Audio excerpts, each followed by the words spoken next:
So we had a team here not too long ago, and they actually was doing a session in that cell, and they uncovered where a person was saying a date. He kept on coming across with just dates, period. And that date was associated with the time that he was hung in that cell. I don't know. Is somebody up here? I don't fucking know, dude. What is that? Do you see it? Yeah. Hello?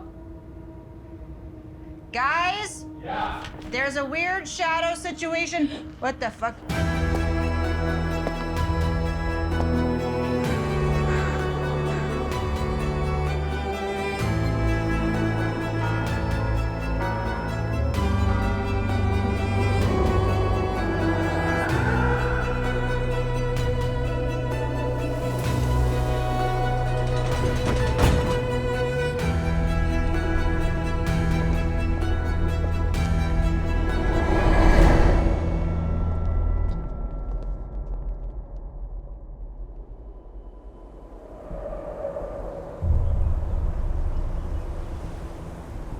You know, the history with the Old Stone Jail dates back to the 1820s. I mean, the jail that is currently behind me was 1870s.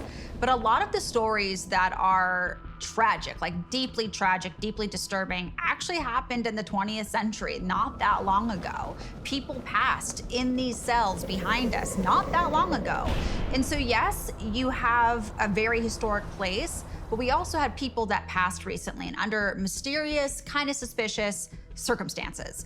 So I do feel like there is a likelihood that some of those people that passed more recently could be here. You know, I think it's a common misconception that ghosts have to be from like the Victorian era or older, you know, and that's not necessarily true. You could have a ghost from any era. Somebody could have died yesterday, and for all we know, they could be here. So I think there's a likelihood that there might be spirits here from multiple centuries. All right, so Old Stone Jail has a ridiculous history. I mean, there's so much going on here, so many different inmates with wild stories. I mean, where do we even start, Malia? I mean, it is a lot.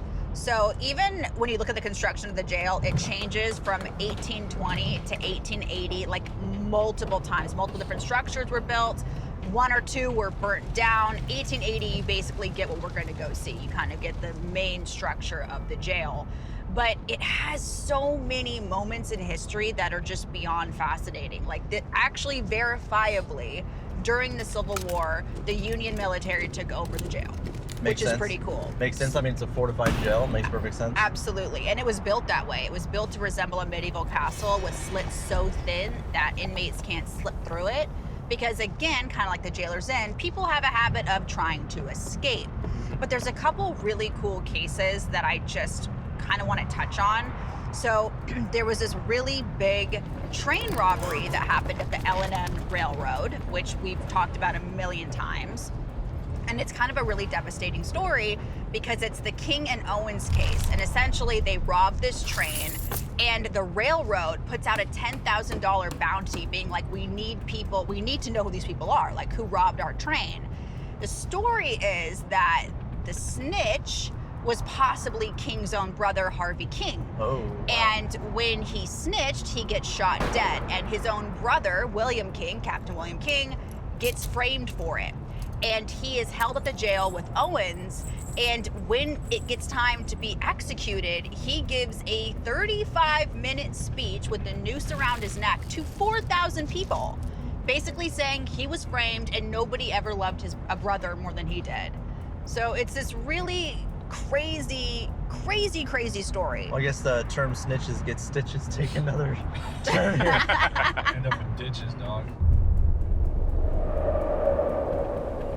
Well, first of all, Billy, thank you so much for inviting us here to the Old Stone Jail in the Simpson County Historical Society. If you wouldn't mind introducing yourself and telling us how and why you ended up here. Well, thanks. My name's Billy Wilkerson. I work here, of course. I'm a historian, and I do the maintenance and cover the paranormal here. That's amazing. I mean, this is a great place to study history. The history here is unbelievable. We're actually sitting in probably one of the coolest history museums I've ever been in. The artifacts are unbelievable. Out of the corner of my eye, I'm actually clocking some really beautiful Victorian clothing that I'm like wanting to snatch. I won't, but I want it. Yeah. But we are mainly here for the jail. So if you wouldn't mind starting to share some of the amazing history of the Old Stone Jail with us. Well, the Old Stone Jail started construction in 1872, and then it ended in 1879. It was built as, I guess, a deterrent for you not to go to jail, because it's really looked like a medieval chamber is what it really looks like. But it's, it's 2 floors, 6 cells per floor. There's just a lot to really say about the jail. I mean, it has a little dark history, and it has a lot of good history, but it's just a very unique building. And remind me again, when did the jail close? And 1986 is when it ended. I think there's that misconception that history is boring, Yes. right? Which, when you look at a place like the Old Stone Jail, it's visually intriguing, which is probably to its benefit, because people are going to naturally be curious of like, what the hell is this castle thing that I'm Right. seeing in the Yes. middle of this town square? But there is another building that it's attached to. And can you explain to me what that is? That is a jailer's residence. It's built in 2 different time periods. The couple rooms on there is built in 1830, and then the second part is 1840, which the part was built in 1830 was actually the 3rd jail that was built in Simpson County. And it was just mainly an office on downstairs, and then the cell was upstairs. And then in 1840, they added the jailer's residence, where they passed a law that the jailer had to stay on residence with the jail. And there is a particular moment during the jail's history that I'm fascinated by. It was post-war, 1866, I believe. There's the King and Owens case. Yes. And do you know anything about that? I briefly know a little history about King and Owen. It's kind of a dark history, so to speak, of Franklin, and it's very interesting. But yes, they robbed the train, and they tried to hide it. But in the process of them trying to rob this train, they actually blew the tracks, so it made a huge derailment. And it's just a lot of kind of mystery of the whole ordeal.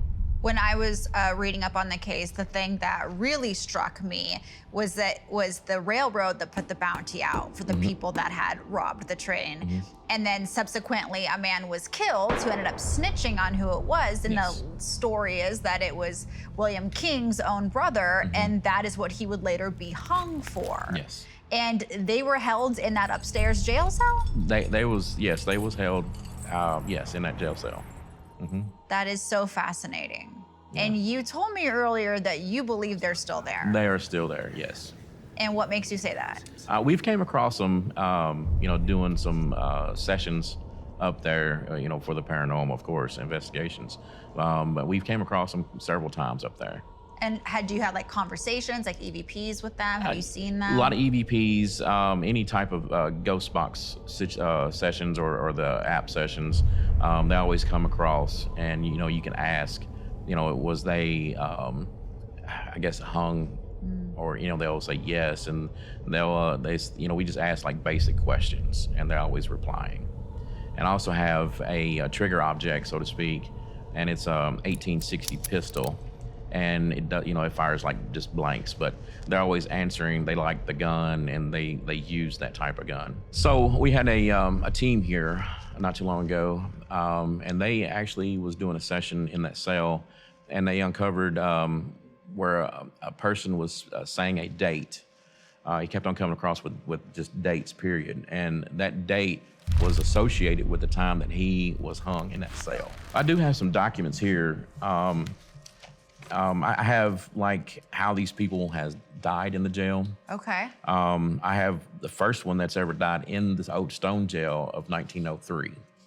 Wow. I don't want to say his last name because, of course, small town community, we still have family ties Okay. here. Most of these people that I'm fixing to show you.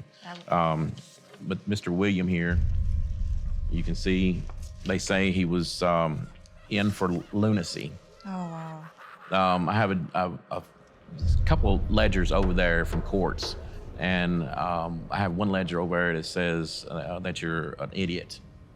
And they actually document you back then in the 1800s as an idiot in court.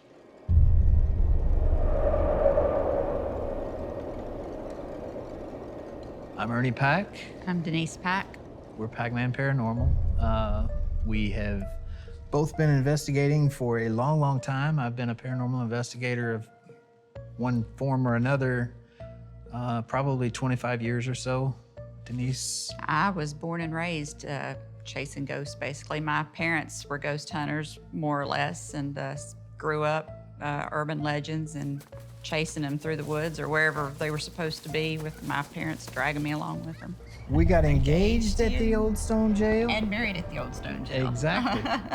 Exactly. We've, our first visit here was to a Perry Unity gathering that Whiskey Tango Foxtrot Paranormal, Bill Wilkerson and his crew put on down here. And we met a lot of folks that are now like family through that. And so the place has always kind of been special to us. Well, I think we first need to start with we were using a necrophonic app, and we're not that we did not believe in at all. We're not app people. We've never been an app people. So this was kind of like an experiment for us to try to verify or prove whether disprove whether this app was actually worth utilizing. Yeah. So we were back in when you go into the first floor of the jail where the cells are, the last cell on the left. And supposedly there had been an inmate killed in that cell. And we didn't know what the date was, anything about it.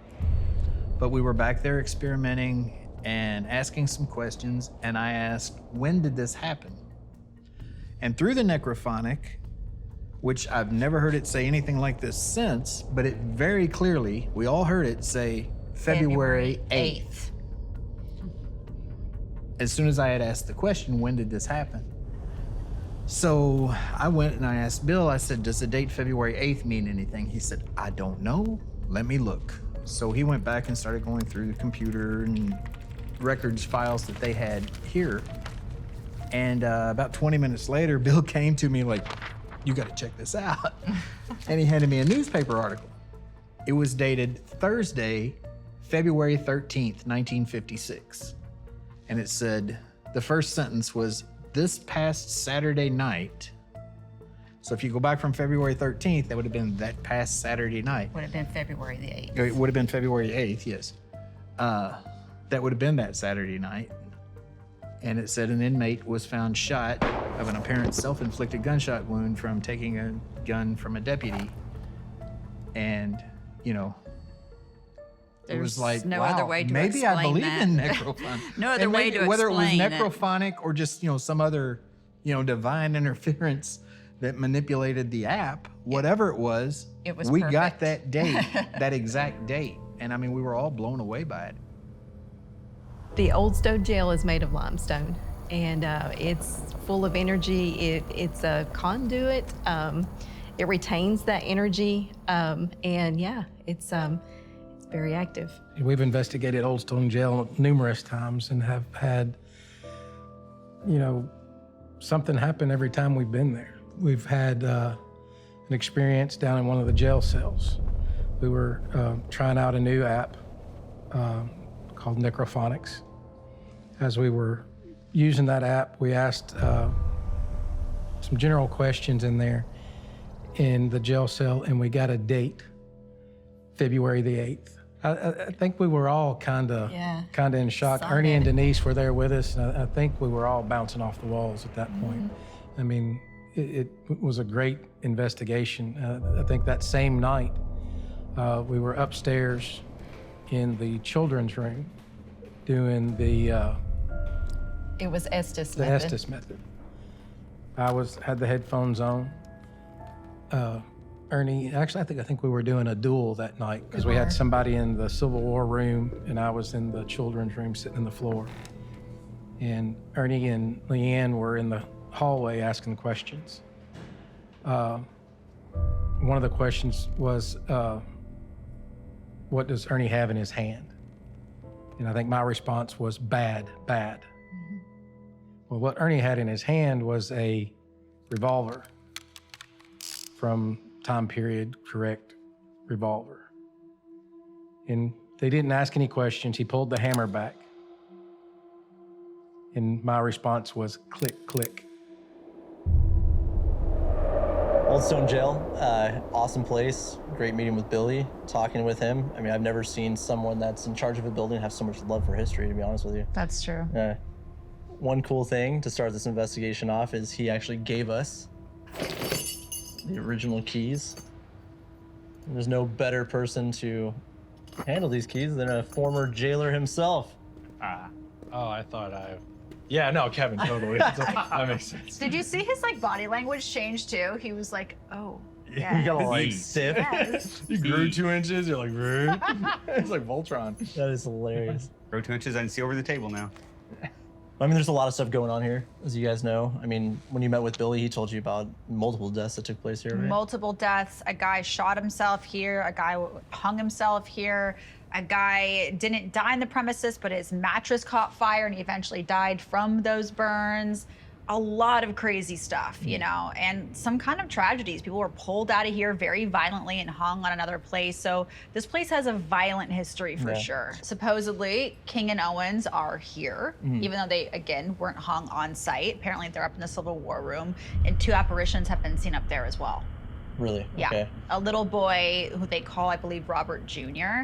in like a nightshirt, which is interesting. I do feel like, you know, it really does seem like Billy's energy brings a lot to this place. So I almost feel like having the respect for the people that were here is kind of key. And maybe really bringing the history into the investigation is kind of maybe the key here. A big reason why I think he gets a lot of activity here and a lot of the reported activity is always when he's around is because I feel like he can connect with whatever entities that are here more so than anybody else. Yeah. You know, he's kind of shown and demonstrated, hey, you can get out of this lifestyle. So I think that lends itself to the fact that if there are prisoners still here in the afterlife or whatever, that they're gonna respond to that. So we're gonna do this sans Billy first, go throughout here, and then we'll see what happens, and then maybe bring him in the investigation and see if we get any different activity. Absolutely. It's Great. a good game plan for sure. So, Kevin, head up. We'll head up to the opposite side of the building, and then we'll go from there. Cool. I'll me luck, holler guys. if I hear anything. Good luck, dude.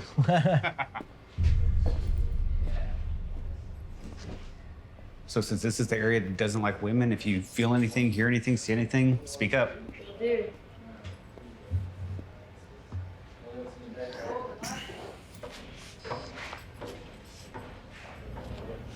Good evening.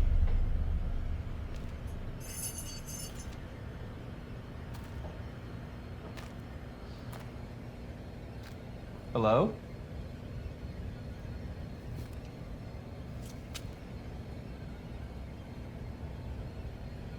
Is anyone in here with me right now?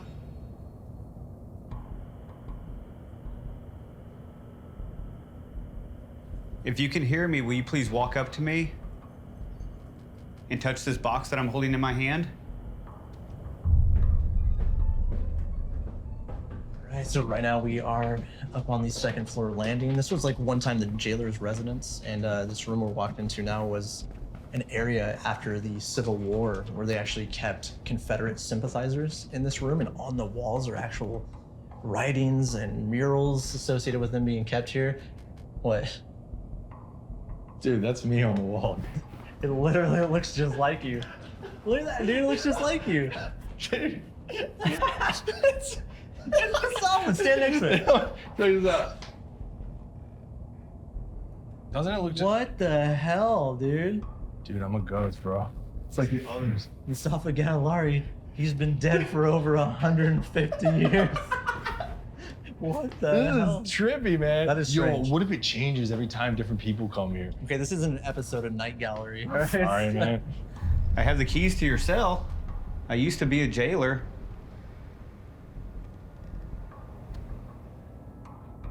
Temperature and pressure change. Do you want the keys? Pressure, temperature change again. Can you come up and take the keys from me?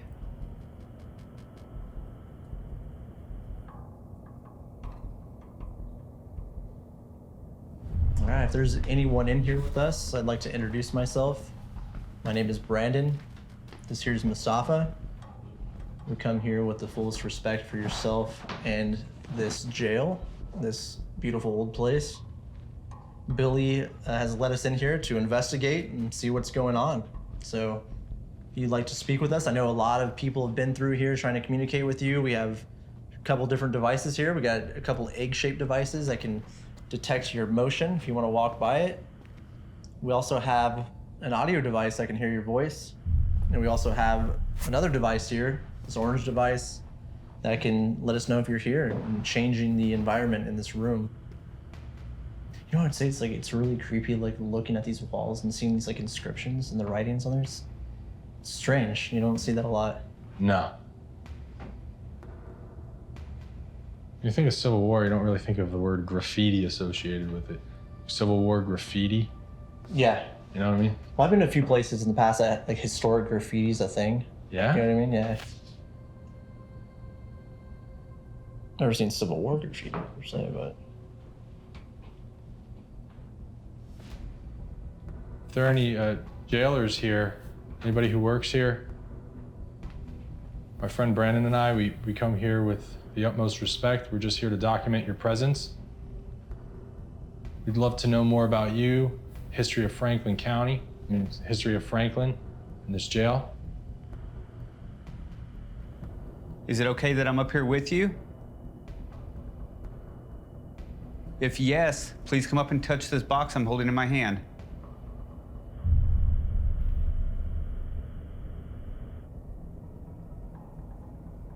If I'm not, pressure change.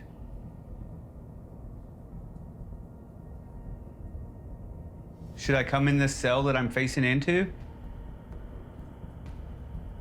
If you don't want me to come into the cell, please come and touch this box in my hand to make it light up.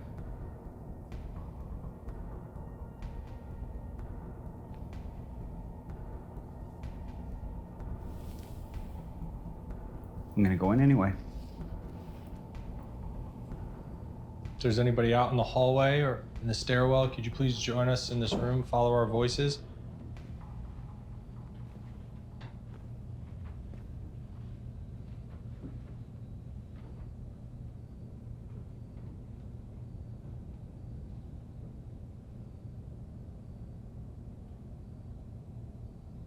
I heard a lot of stories about some of the inmates here, some of the crimes that they committed,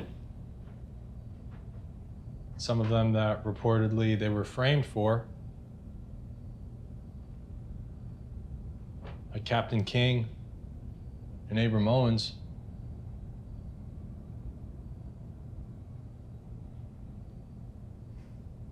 Can't imagine what it would be like to be framed for the murder of your own brother and then everybody thinks that about you. Anybody here know anything about that? Pressure on the EDI. Yeah. Pressure change. Thank you. If that was you, can you make that light turn on again like that? Just do what you just did, if possible. I feel it in my chest. Do you feel that? I feel like my head's like mentholated, if that makes sense. Yeah, that's the story that resonated with me the most about Owens and King. What's that sound, dude? You hearing that? It's right behind you. Oh, stay.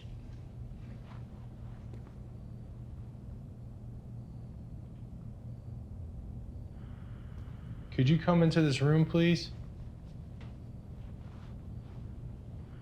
So William King. Whoa. It sounds like something's tapping on that plexiglass over there. Just want to note, it's not raining or anything outside. It's a clear night. It sounds almost like. It literally sounds like someone's tapping on that plexiglass. Does anybody here know who here know what happened to Harvey, there's no way that I mean, I have 2 brothers, very close friends. I consider Brandon my brother. I can't imagine ever doing that to somebody I care about. It sounded like this. That's exactly what it sounded like. It was almost as if something was like moving that. Are you right here? Are you trying to tell us something? Hello?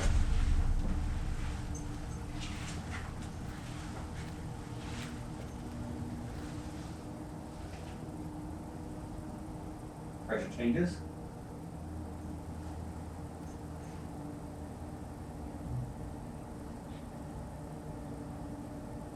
There's a bunch of reports from the 1800s.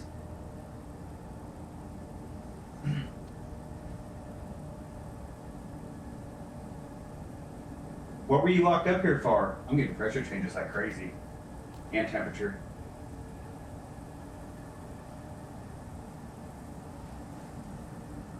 Can you let me know you're here by a different way?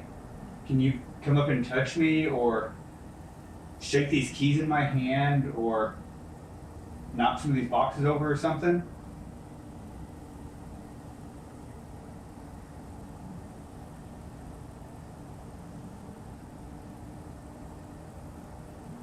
What can you do to let me know you're in here with me?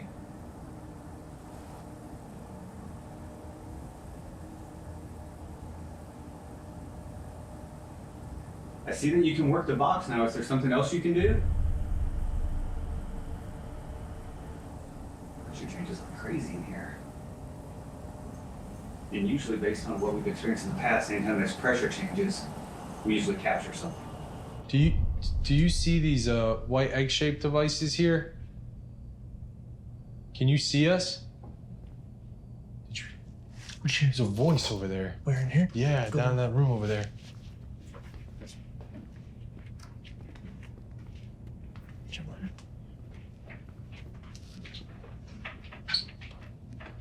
You have the EDI? Yeah.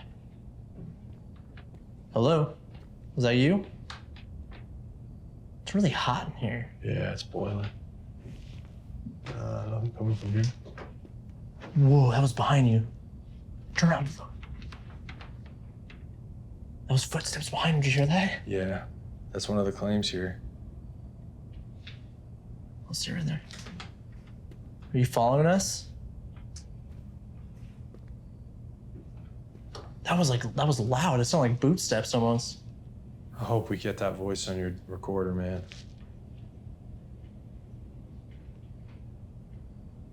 It's in that room. Stop. What? What the fuck? Oh, dude. Hold on. Listen.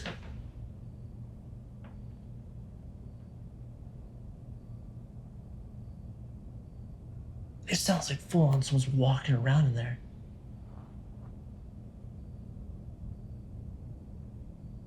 And we acknowledge it stops. I'm gonna turn this way.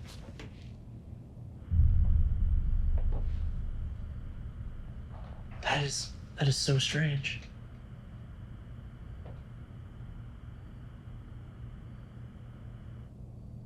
And it stopped. Like as soon as we acknowledged it, it completely stopped. Can you do that one more time so we know it's you?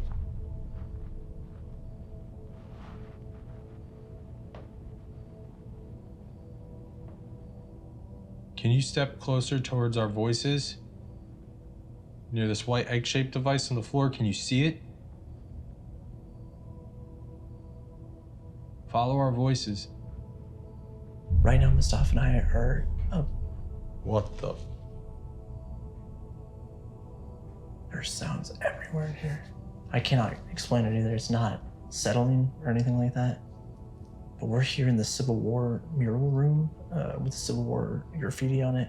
We're also in this living quarters that is over there, and we're hearing full-on footsteps in this room. And when we acknowledge it, it completely stops. Like right now, listen. You would think since we're standing in here, like you would apply more weight to the boards in here and it would cause that sound. Captain King. Did you hear that voice? Where? Right here. You're Was it like, there? You serious? I swear. You didn't hear that? No. That's what it sounded like when I heard it in this room. It was like, and right in here, like right there, like in that same corner. Can you speak a little louder, please? Are we talking to Captain King or Owen Abrams? Something about that story, man. That's like the one that like resonated the most with me. Maybe you have people from the Civil War era that are here because they spent their last moments before a tragic execution in the room. Anything is possible here, and that's what I find so exciting. So we're gonna head back down and meet up with Lee and Kevin, see what happened with them. So I'm gonna end session. All right, sit down. Why, hello. Hi. How'd it go? It was weird. Was it really? Yeah. I could hear you guys get excited a couple times. Well, we weren't really getting anything, and then all of a sudden I started talking about King and Owens, and then first pressure changes of the night started showing up on this, and then every time we started talking about King, we got footsteps. It sounded like there was like something pressing against the plexiglass in front of the mural of the guy that looks exactly like him. Yeah. Weird. I kept hearing footsteps up there, and obviously I had no idea if it was you guys or something else, and I kept sounding. I'm curious to ask Kevin when he comes back down if he's been banging on things. Because I have distinctly heard metallic sounds coming from back there, but I haven't seen anything here. But it's hard to tell. You know, it sounded a couple times like somebody was on the metallic steps back here, the metal stairs. Right. So I kind of kept looking back, expecting someone to start coming back down, but nobody did. Weird. So That's strange. that is strange. Ready for this, Emily? All right. I love that Billy was saying that this area is usually off limits unless it's a paranormal tour, mainly because of the room we're about to go into. Oh, it's real dark. This feels a lot different than it did when I was in here earlier. Oh, I like actually feel scared. That's the first time I can honestly say I actually feel scared. Whoa, whoa, whoa. So this is the room. I'm actually anxious. That's fine. Composing myself. We're good. All right. So this is the room where an inmate by the name of Terry supposedly is. All right, Kevin, you want to take that end? Just start unwrapping. Let's get this on the ground.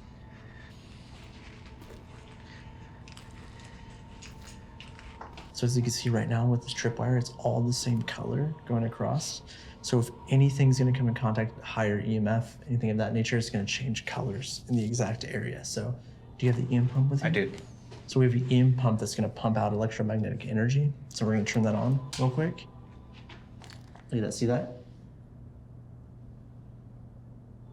There you go. So you go down the line, boom. So if it was something was gonna walk down here that was producing EMF, that's what you would see. Boom, boom, boom. So that's what we're looking for. So again, if anything with an electromagnetic field to it crosses this in any way, shape, or form, we're gonna see it. Wait, hold on, I'm going here. Hello?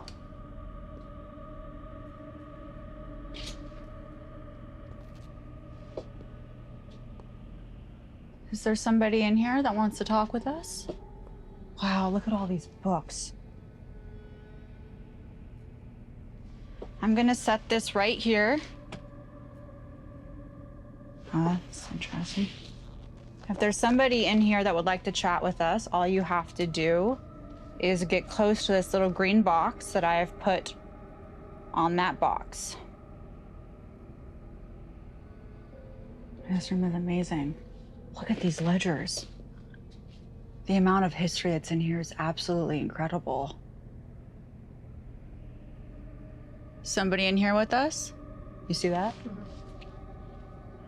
There were some incidences here of some pretty violent incidents. There were some reports of pretty violent incidents here where people were actually drug out of this jail and hung. That's awful. I mean, justice. Did I do that? Do what? It literally sounded like a book pushed. Maybe I did that. Did somebody just push a book?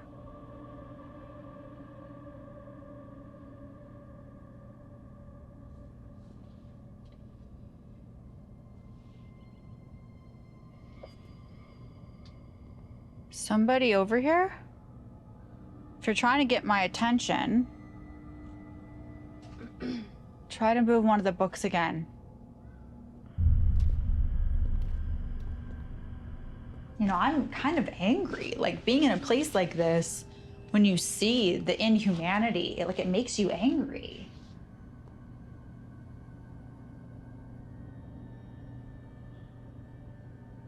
Does it make you angry too? Do you see that? Yep. It's not fair what they did to you, is it?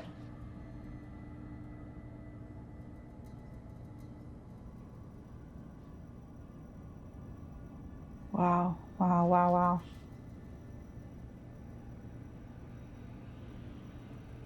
Are you one of the people that died here?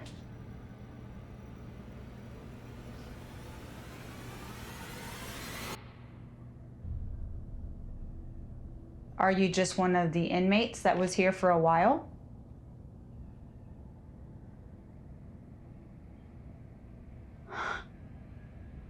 Oh my God. This is insane. I know you all did something that landed you in here, but I don't agree with how bad the conditions were. Nobody should be subject to the elements. Nobody should have to deal with no bathrooms. I don't know. Is somebody up here?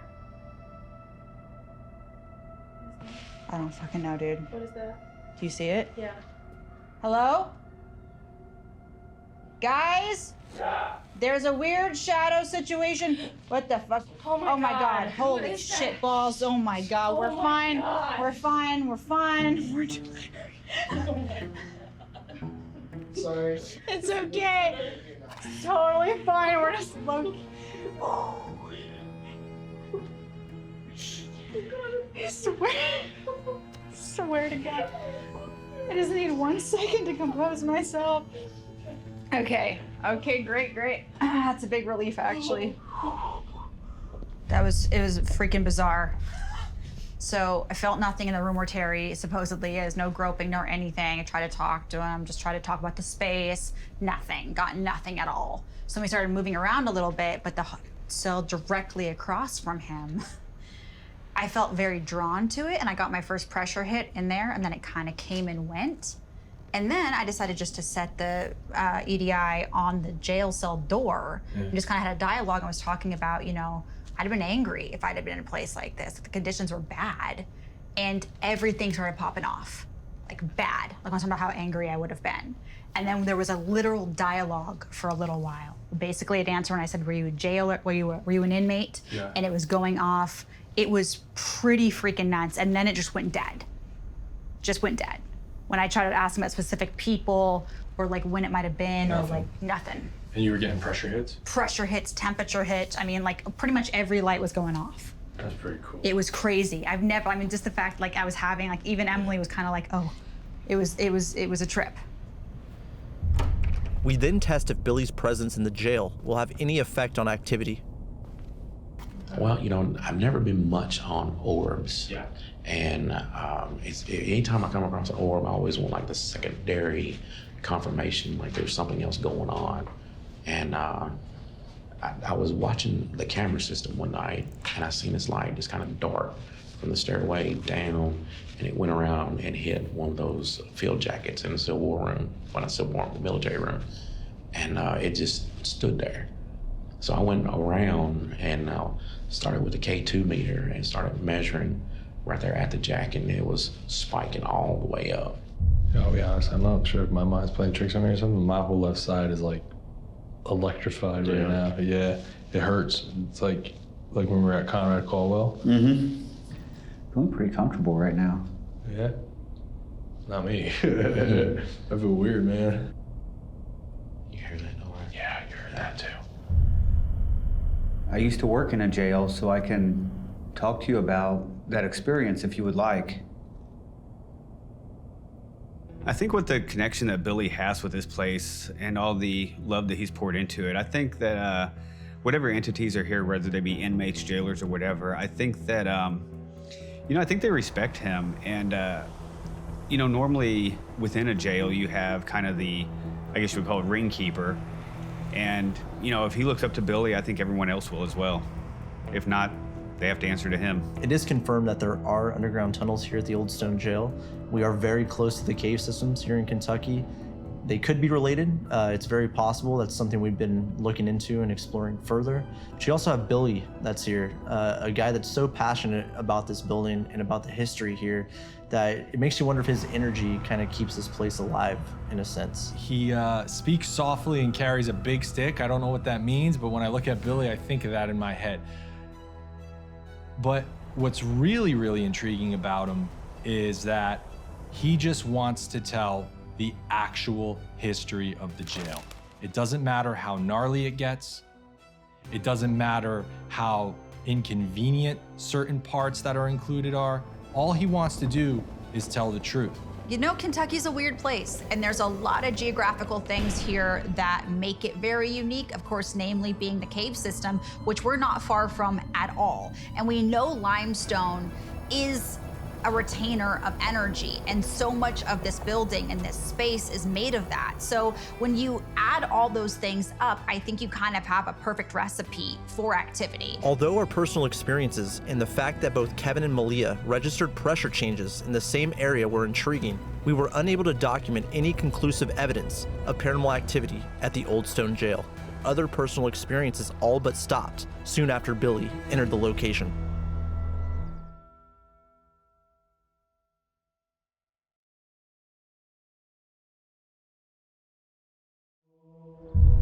If that's more comfortable for you, can you make those lights blink again, please?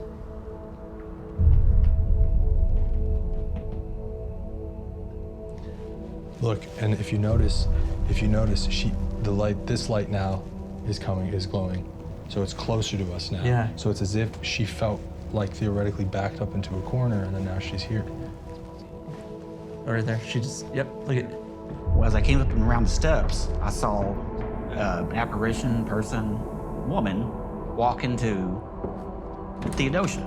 She married and had 3 children and raised them, and then her husband passed away, and she decided to take on this adventure and have a bed and breakfast so she could constantly meet new people and share her food and traditions and history with them.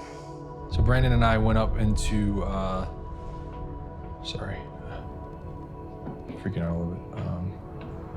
We're talking to her, man. It's unbelievable. I have no words for it. It's insane. I don't even feel like I'm on planet Earth right now. I don't know what else to say. So I'm actually a little shaken up a little bit. Some of my youngest memories of my own life are absolute terror of death because, sorry, because I was so worried I'd miss my parents. We're probably having some of the most amazing communication with an entity ever, a supposed entity. It seems like there's intelligent communication back and forth.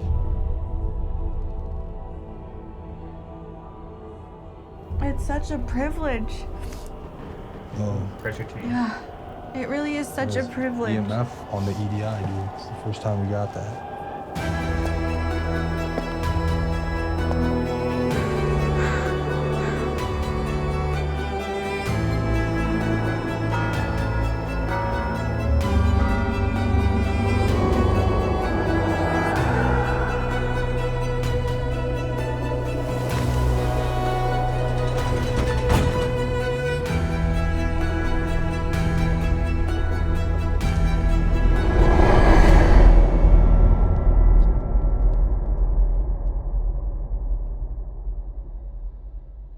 My name is Honor Settle, and my Aunt Caroline Royce remodeled and started Hall Place. All of our family events were here. My wedding reception was here. And we just had a lot of good times here. Caroline was kind of a tomboy growing up and just climbed trees and just could talk to anyone, always had short hair, played the violin. She married and had 3 children and raised them, and then her husband passed away, and she decided to take on this adventure and have a bed and breakfast so she could constantly meet new people and share her food and traditions and history with them. So I'm actually a little shaken up a little bit. Some of my youngest memories of my own life are absolute terror of death because, sorry, because I was so worried I'd miss my parents. And when I was brought upstairs, we had the tripwire up, and this thing is going off, and I sit down, and there really seems to be intelligent responses happening to the questions that we are asking, like big responses, and they are all, most of them centered against this wall, and we really do, it feels like everything makes it seem like it is Caroline. It is Caroline that is talking to us. It was not that long ago that she passed, and she was an older lady. And we're asking her these questions, and she's saying she wants to move on. And then she answers this question that she wants to be reunited with her parents. Sorry. And it's just this idea that this woman is here and we don't know how to help her. I don't know if we can help her. I don't know if that exists, and she wants her parents. And it's just this thing that I never thought I would have any kind of validation of. And it's amazing and beautiful, and I hope that we were able to give her something. And I feel like it's a gift for me that I got to speak with her.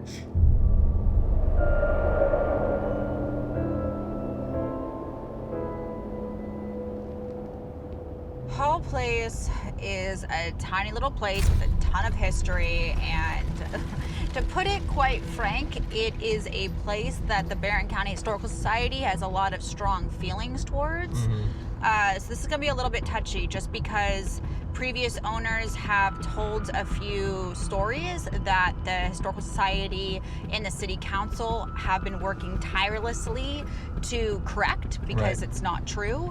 But just backing up, so the house was built in 1852 by Judge Christopher Tompkins, who was one of those people that didn't really want to be a judge, and he was a great lawyer, but for whatever reason, he kept being put into situations where he became a judge again. Like, he literally kept retiring and then kept ending up in a situation where the circuit court is like, we need you. So this is happening for decades. The dude doesn't want to do it, he's doing it. He also suffers a crap ton of tragedies. Like the 1830s were a horrible time for him. He loses his wife. He loses 6 of his kids in total. Wow. One of his most faithful servants and his favorite horse also pass away. Jeez. So he is a man that is just full of sadness, okay? But he does have a daughter, Theodosia, and she marries a guy named Dr. James Hall, who is described as having, like, not a strong constitution. Like, he was kind of a shitty doctor, to be honest. Like, he was okay for normal stuff, but the money was really in surgery back then, and he just couldn't stomach gore, and it sounds like he didn't really want to be a doctor, but there he was. That's what runs in the family. Apparently, I don't want to be a judge. I don't want to be a doctor. Stop crying. It is kind of strange. So, as a wedding present, he builds Hall Place. So it's called Hall Place because, you know, Dr. James Hall. Right. So they're living there. The house was built in 1852. 1853/1854, because it kind of spans some time, cholera hits the town by way of a traveling freaking circus. And this is a fun little story because it was at the Maupin Hotel the day of the circus. This actual, like, person staying at the hotel hears this dude moaning in the room next to him, and for some freaking reason, he, like, recognizes, like, oh shit, like, this has got to be cholera symptoms. So they try to contact Dr. Rogers, who is, like, the main doctor in town, who Dr. James, like, studies under, and he doesn't show up for some reason. So Dr. James Hall is apparently one of the first doctors on the scene, but again, his strong constitution isn't really there, so he bows out, runs back home. Obviously not much longer, Civil War breaks out. So this is one of the other situations in which there's a story that Hall Place was used as a Union headquarters. Right. That has been shot down by the Historical Society. I mean, there is a lot of Civil War activity that has happened in Glasgow, like a lot. There's even Fort Williams, which is essentially down the street, which kind of bounced around as far as who controlled it at different times. There was battles, you know, the fort got taken over. A lot of stuff did happen there. And if that had been a Union headquarters, they wouldn't hide it. Like, that's something they would want to share with people. So I think it's pretty safe to say that it wasn't. We know the house survived the war, but Judge Tompkins would not survive. He would die August 9th in the room that is now called the Theodosia Room. Okay. And during the time of the war, really, they're not about staying. So James Hall, his wife Theodosia, they moved to Illinois. They're never coming back. Charlotte, thank you so much for having us in your beautiful B&B. Well, thank you so much. If you wouldn't mind just introducing yourself and telling us how you acquired Hall Place. Oh, absolutely. So first of all, my name is Charlotte Emmers. I moved here from Ohio in 2015. My late husband had developed congestive heart failure, and I needed some help. My mom and stepdad lived here in the area, and they just kept telling me, get down here to Kentucky. You don't have to worry about someplace to live. Jobs are plentiful. I'll help you with dentists. So we made the leap, and lo and behold, they were very good friends with the previous owners. Karen and Gary just finished renovations on the Grand Victorian in Park City. And of course, it had a restaurant attached to it. So Karen took one look at my resume. I have over 20 years in restaurant, hospitality, and customer service, and very much wanted me to come and work for her. And they were sympathetic. They were just super good people for me because they knew I was gonna drop them like a hot potato at times. But I always had a job to go back to. And as time went on, eventually the opportunity to buy Hall Place opened up. My husband was still alive at the time, and I asked him, and I said, what do you think about me buying Hall Place? And of course, he was a chef in his working career. And so his one question for me was, does it have a commercial kitchen? And I said, well, yeah, that's the one. He said, well, baby, if that's what you want to do, go for it. All right. So, I made that leap, closed on it the day before Thanksgiving, 2019. And we've been swinging for the fences ever since. I really do feel like there's kind of this through line we keep seeing with some of our locations where it feels like the right owners are getting the homes. Like there's all of these kind of larger than life things that are happening that kind of make it so there's a path that's cleared for the right people to own the home. It's like the home is choosing you. Yeah. I would love to jump into the history a little bit. I'm a history nerd, so to speak. And I'm curious what you know about the house's history. Okay, so I know the home was built in 1852 by the late Judge Christopher Tompkins. He built the home for his daughter, Theodosia, and his son-in-law, Dr. James Hall. Now, the family lived in the home until 1861 when they did leave. Now, the story that was initially handed down to me was because the Union was establishing the home as their headquarters during the Civil War. Now, I've since come to learn, thanks to Miss Carolyn Reese, historical expert in Kentucky, Barron County history, and she's corrected me. She said, no, they were actually sympathetic to the Union, and that's why they chose to leave. Now, documents show that Judge Tompkins did return to the home later on, but we do not know what happened to Theodosia or her husband. In 1989, another longtime Glasgow resident, with the help of basically an initiative that was started through the Historical Society and working with the bank, she undertook the huge job of, hey, let's renovate this beautiful building and give it a new life. Let's turn it into a bed and breakfast. And she did an impeccable job on the renovations, number one. But then number two, it served her well for the last part of her life. Unfortunately, she did develop cancer and then eventually passed from that. She was very happy doing exactly what she was doing. So it's just kudos to her for starting it off. Yes. Yeah, I mean, it's a hard business. I mean, this is hard work. It really is hard work. And I think it's a good segue into our biggest reason for being here, which is really to help Brandon kind of decide if he wants to live and operate out of a location that is haunted, because it is a lot of work. And then you potentially have entities that you're dealing with. So as a person that is in a space, I don't think you live on site, do you? I do not. But you're here every day. Yes. What is it like for you being in a place where so many people experience things? You know, it's a little bittersweet. There's times that I've definitely thought about, you know what, maybe you should just move into one of the rooms and, you know, that kind of thing. But then I think about how is that gonna affect some other guests that might be in the house? I definitely feel like the owner. But at the same time, I feel like they kind of have the attitude of, look, lady, we were here first, and you are not just going to ignore the fact that we're here. Because there's one particular spirit that'll kind of mess with me in romance, to flick the lights. And even though I've had that, what do you call it, that fixture down a couple times, you know, okay, I'm sure it's a loose wire, you know, trying to justify, you know, why this thing's flickering. And even though I've checked them, I've even had somebody else in to double check those connections, it'll still flicker. Now, let me stop and say, okay, look, I am here to simply clean the room, do what I gotta do. Look, I know it was Christmas. Merry Christmas to ya. Now leave me alone. And they will, and it stops. My boyfriend, he's very sensitive, and he has trouble in Dr. Hall, the room that we're in now. Currently in, yeah. Yes, and I've had several guests. You know, obviously you've got your peaks and valleys with business, and it tends to be when the house is quieter, when folks will experience something. When I have experienced things is either I'm here by myself or there's just a handful. I had one lady and a daughter that had met me downstairs when I came in to cook breakfast. And she says, this may sound like a strange question, but what time did you get here?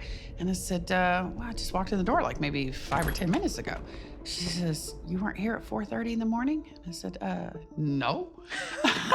She says, well, I could have sworn it sounded like somebody walked up to our door and stopped. People ask me, was it haunted? I've actually lost reservations because I've said, well, it depends on who you ask, you know, because some folks do experience things and then other people, nothing. So I don't know, it's just that great unknown. So I'm very excited to hear how it went, if you found anything, if they communicated. That's probably the most striking thing to me is whenever they talk back in whatever form that happens to be. And then of course, trying to decipher, okay, what did that mean? My name is Dana Bucola, and I'm the event coordinator for Hall Place's events and special occasions, and then I work during the day as a server at our restaurant called Smoke and Eats. Here at Hall Place one day, I was coming in for lunch, normal day, and I just heard a wail. I can't explain it. I know it seems typical ghost story, but it was a legitimate wail that I had no idea where it came from. And when I turned around to look for my coworkers, nobody was in the building to confirm what I heard. So I guess I felt a little crazy, but that's what I heard. And I'll say it regardless of anybody hearing me. You just get a little freaked out. Yeah, I think maybe the blood drained from my face. And then I go outside and I try to retell the story, and it's not the same, but it was audible. I heard it. Richard has said he saw a figure walk into our front room, Theodosia. He thought it was Charla, the owner, his girlfriend. And she was not upstairs, anywhere to be found. And he said he swore clear as day a body walk into that front room. I don't think I'm smart enough to know any different. Like, I don't know what's there after life. And I'm not going to think I know. So if it is, they don't bother me, and I go on my way and they do their thing. And if it's not and my brain's playing games on me, then I go on my way and do my own thing. The only energy that makes me feel uncomfortable is generally when I have to go clean and flip Dr. Hall. That just is very common. I'll walk in there and the energy changes. I get very uncomfortable, sometimes agitated, and usually it doesn't last more than 3 to 5 minutes, and I can just kind of get into my routine and get out, but I definitely do not enjoy going in that room. Charlotte and I were both upstairs working on the rooms, and I came downstairs to get some supplies, and when I came back up and I crossed the threshold of the steps, I turned and I saw an apparition walking into Theodosia. It would definitely be an older woman, have to be like what you would say 60s, 70s. It would have to be an older woman. It was a lot of shock, a lot of disbelief, didn't want to believe it. It seems like whatever's here wants to be included and recognized. All right, so we have a photo of a woman in the house. It might be her that you saw? It's very possible that it could have been her. I couldn't tell you for certainty. She's wearing a white dress? Yes. She's wearing a white dress. She is about the right age. Our conversations with the Hall Place staff not only conveyed a sincere love for the building, but the hauntings they experienced may be tied to a former owner who passed away only 2 decades prior. We began our investigation, entertaining every possible outcome, but one was too apparent to ignore. Hall Place, and this place is crazy. Heard a lot of stories, right? I mean, probably to me the most prominent eyewitness testimony was, seeing this figure in this room upstairs, or the Theodosia room, right? Yeah, Theodosia room, and then just a lot of the stories from different people seem to be coming together, and it suggests that it's one of the former owners of this place. It's that, that older woman. From what Richard was telling me about that crazy experience he had watching that rocking chair move, from what we heard about people's reports that there's an older woman who's reading a book in there. Sounds like a lot of granny shit. And, I think that's what we're gonna, I think that's what we're gonna ultimately find here. Yeah. I got a feeling about it. Right. Yeah, I mean, there's a lot of history here. I know Malia did crazy amount of historical research before this and found a lot of myths associated with the building. And it was cool to hear Charla talk about, dispelling those myths when you spoke with her. Well, absolutely. And I think the thing that's really interesting is even though this was never a Union headquarters, and this house did exist during the Civil War, and it was empty. So it is very possible that during one of the skirmishes that came through, maybe soldiers did come through here. There's no way to know exactly what took place here, but people have reported seeing people dressed as soldiers in this building. So could there be soldiers here? Possibly, but was it ever a headquarters? Absolutely not. Right. And keep in mind too that this area that we're in now originally was just an outdoor walkway. Right. This was built on as an addition. Absolutely, yeah. So they didn't necessarily even have to be in the house to still be seeing That's true. what is in the house now, because that's the original wall, exterior wall. Yeah. I say we get up there and try and see if we can make any kind of contact with whoever's here. But I think we have a likely candidate for sure. My name's Kevin. I just want to come in here tonight and hopefully speak with you. Find out a little bit about you, who you are, why you're here. If there's anything we can do to help you. Any messages you'd like to pass on. There are a couple ways you can communicate with me. One, I have this microphone that's here in my pocket. You can speak into that. Or two, there's a box sitting here on the pool table. It's got a little orange light on the front. And you can go up and touch that or breathe into that. And it won't harm you in any way, but it will change colors. And let me know that you can hear me. Just come up and touch it just like this. This is all you got to do. Anytime you want to communicate with me tonight, just go up and touch that just like that, okay? Hello, my name is Mustafa. I'm here with my friend Malia. Hi. And I've traveled a long way to come here. I've heard a lot of wonderful things about this place, and we're here to document your presence. We come here with the utmost respect. I know we're making a lot of noise downstairs, setting up. We talked to the current building's owners. We talked to Charlotte and her boyfriend Richard and some of the employees who work here. Dana, they say that they see somebody walking up here, walking into this room. And I think it's curious that, you know, we've had a bunch of different owners of this place, and it's reported to see a woman come into this room. This was also Judge Tompkins' room. Mm-hmm. This was Franklin Gorin's room. Charlotte's pretty much convinced that Theodosia's here. Which is interesting. Yeah. She is buried in Glasgow. She's in the Tompkins family cemetery. Yeah? But she left. But you have to wonder, I mean, I know her and James had 4 kids. Uh-huh. Apparently 3 of them passed from pulmonary illness. And it's very plausible that that all happened while they were staying here. Because they all died very, very young. Mm-hmm. So maybe if she is here, maybe it's because it's where she was with her children. That would make sense. It said that there was a couple spending the night here, and a lady went and jumped into their bed and said they're coming. Do you know who she was?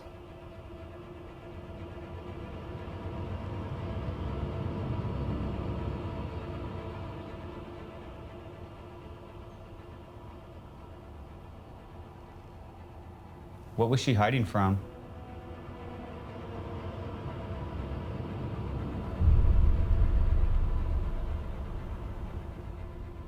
Where that was coming from? Almost sounded like above us. Is there an attic here?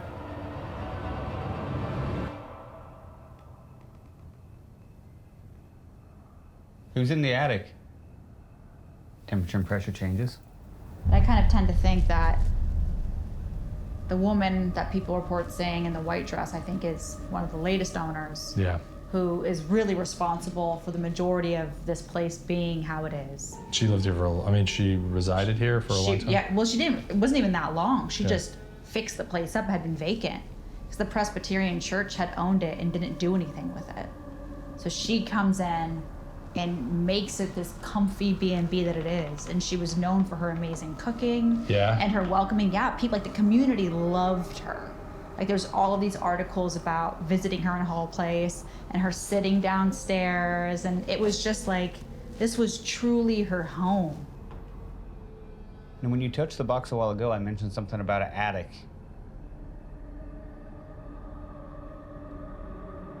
Is there something I need to know about the attic?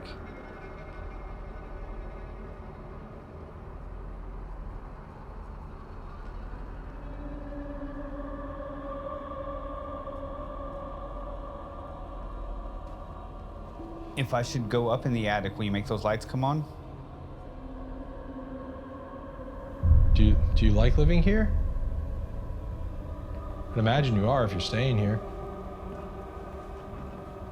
I think it's fantastic, and I usually don't like historic homes or anything like that.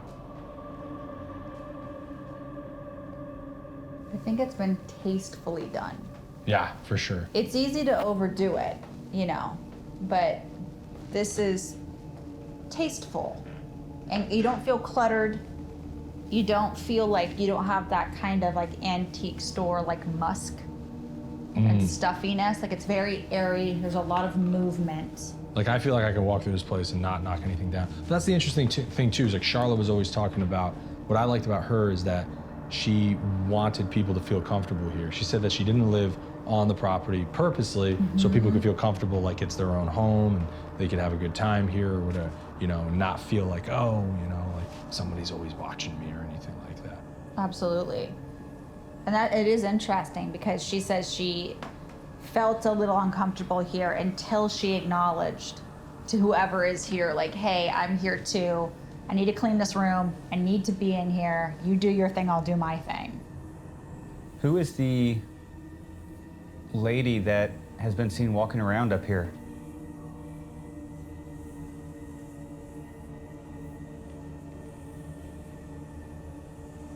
Do you know her?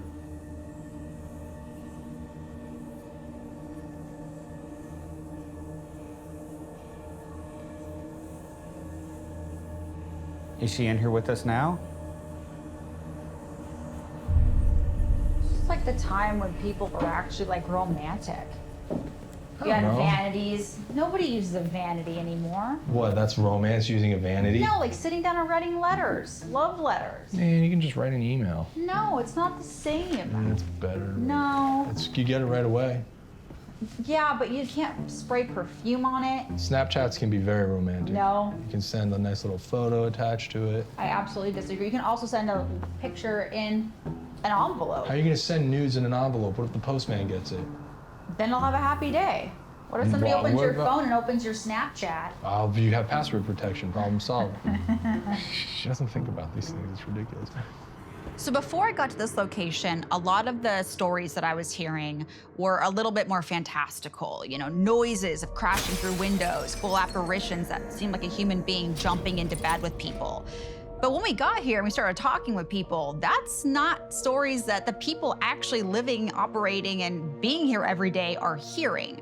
So that makes me think that that just is one of those situations where it's really good stories. It's maybe a story that people want to believe. Maybe those people did experience those, but that is not the most common occurrence here. However, the most common occurrences are of seeing an older woman in a white dress and a white apron. And instantly it's like, okay, I've seen the newspaper articles. That sounds a lot like Caroline.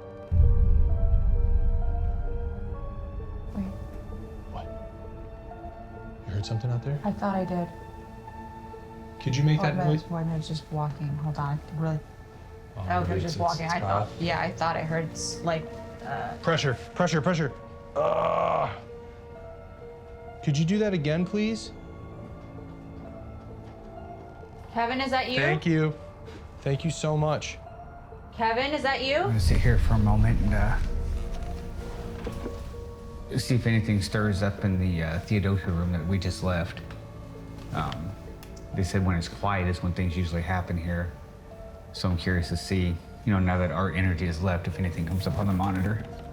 It doesn't seem like the interaction is intelligent or it's intelligently responding. So what Malia and I are thinking is that we were just at that other room, right? I think whoever's here is Caroline, previous owner. Theoretically, there's somebody walking into the rooms, checking up on them. It's a residual energy. It makes sense because we were just at that other room, didn't really seem to respond, and then coming into this room, and then now it went off. And I think whatever it is, given the fact that a lot of the claims, people say they hear footsteps going through the hallway, maybe it's someone, it's this residual energy of someone going through their routine and just walking. I'm just checking up on the rooms. You know what I mean? Absolutely. What do you say? Should we go talk to Brandon? I think we should. I'd be curious to get somebody else up here and see if they get the same similar thing, if they move from room to room, if they catch any of the same pressure changes. Yo, you thinking what I'm thinking in terms of a device to put out in that hallway? Say it at the count of 3, all right? 1, 2, 3. Tripwire. You got it. Do you want to put it down that hallway? Okay. We readied the tripwire to detect any abnormal electromagnetic frequencies that would correlate with staff claims. Our prior baseline sweep established Hall Place as a stable investigative environment with minimal contamination, making what we found here truly remarkable. All right, over there. For the shot, right? Let's see. That'll be nuts. We come here with respect. Oh, right here. We're getting hits on right there. On the tripwire. Yeah? Yeah. Both those last 2 right there went to blue, so that's a 2 milligauss spike. Down at the back? Yeah. They both went off. Yeah, those 2 spiked right there.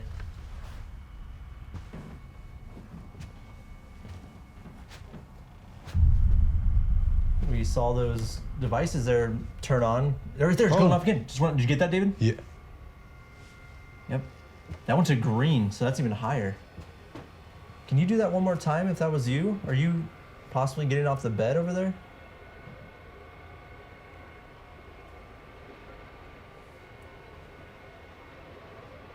Dude, you got the GoPro running. Yeah.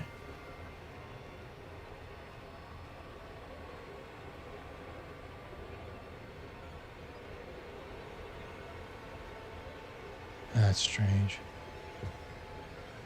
Oh, it's going off. Again. Again. Look at 3 of them went off that time. These are high spikes too.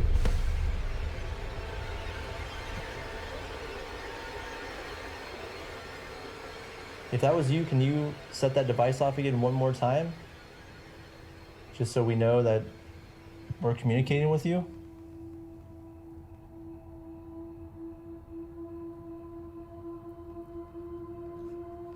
Okay, thank you. Now that you see how we can communicate with this, can you let us know, are you a female? If you're a woman, can you set that off again, please? Like make that turn on like it just did? Just to make sure, again, like my friend Brandon said, if you set that light off, that'll let us know that that's yes. And if you don't do anything, that'll be no. So are we speaking to somebody here who owned this hotel? Are we speaking to somebody who's an owner in this building? Yeah, it just 3 went off of 'em. again. All 3 of those went off. It was a perfect spike. Okay, so if we're speaking to somebody who's an owner of this building, which we believe you are. Just to clarify one more time, if you're, and the owner or an owner of this building, can you set the lights off again, please? Make them turn on.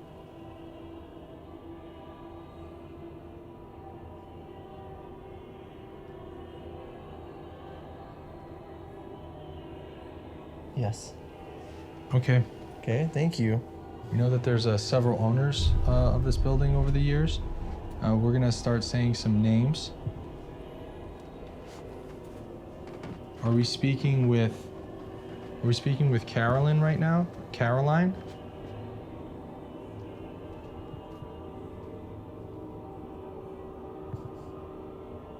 Oh, you gotta be kidding me. Thank you. Thank you very much. We're not frightened or anything. We're just excited to see this interaction. So right now we're having direct communication with the tripwire that is showing spikes in EMF, and we're getting direct responses to who we believe is an owner of this building, a former owner. And we're getting direct, like you see now, we're just talking and it's not going off. And now you can see what's interesting about this is we have the data logger right here on this bed, and it's a 0.0 milligauss, so it's not high EMF readings right here. Just went off again. So seeing that these spikes are happening when we're getting, answers to our questions, yes and no here, that's really interesting. Yeah, I performed a baseline sweep of this, and there's no EMF spikes. It's really well insulated, so there's no electromagnetic frequencies that are just aberrant and they're causing this stuff to go off by themselves. And what's really cool about this is it's weird. Like, we've encountered this a bunch of times in the past, but it seems like we're getting direct response communication. And it appears that here, it's being done through EMF. This is EMF, yeah. It's EMF. Sometimes it's pressure. Sometimes it'll set off a motion detector, but it seems like EMF is how we're being communicated with right now. It's really trippy. Caroline, we believe that we're speaking with you. Yep, it just went off again. I just want to let you know that Charla and Richard and all the people who work here, including ourselves, and we're visitors. Again, my name is Mustafa. This is my friend Brandon. It's nice to meet you. Very nice to meet you. Just everybody who comes here really, really enjoys this place and they love it. Does it make you happy to see so many people here enjoying this building?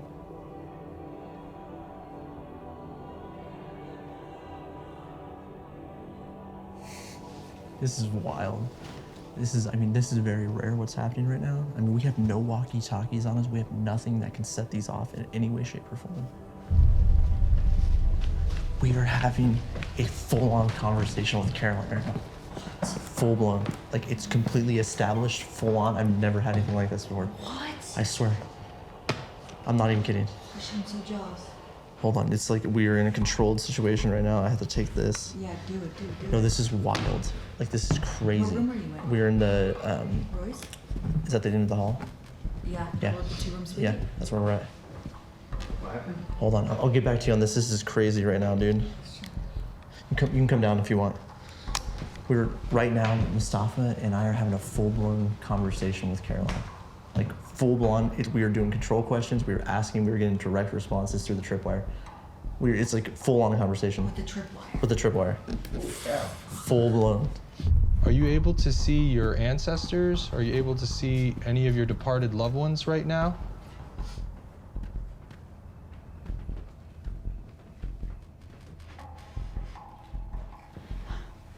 Is Brandon here? No. No, he's sending us up. All right, so basically the 411 is we're getting back and forth with Caroline. We believe it to be Caroline. Hi, Caroline. I'm Malia. Hi, Caroline. I'm Kevin. We're having it on the GoPro, but I asked her if she's able to see her, like, loved ones, people who departed. I don't know. I guess any kind of question you might have wanted to ask somebody who's no longer with us and get an idea of the afterlife would be a pretty good opportunity to do it if what's happening is what I think is happening. But she's aware, she can see us, according to her, and she knows it's the year 2022. So I'll let you guys spend some time with her. All right, Caroline, I'm going to leave, and I'm going to leave Kevin and Malia with you, okay? Do you mind talking to them? If so, could you set those lights off, please?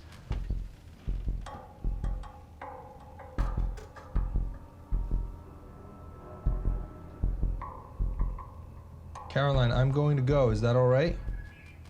If so, could you set those lights off again, please?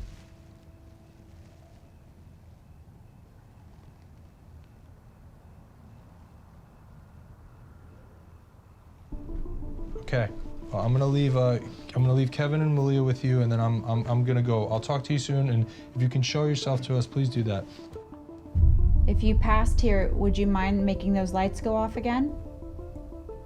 For several hours, the tripwire registered EMF spikes whenever we asked a question. If you passed at the hospital, can you make the lights go off, please? Okay. Did you come back here because this is your home?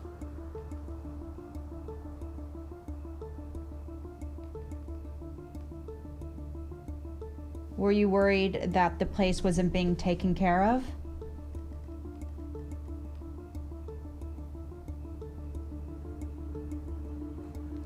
Are you here because you missed it?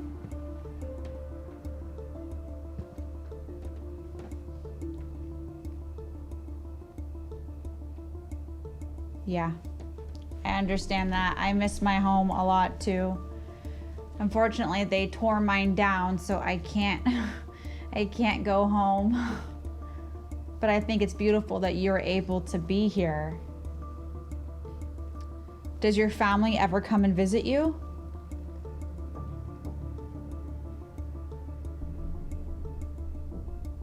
That's really nice. That's awesome. That's really nice.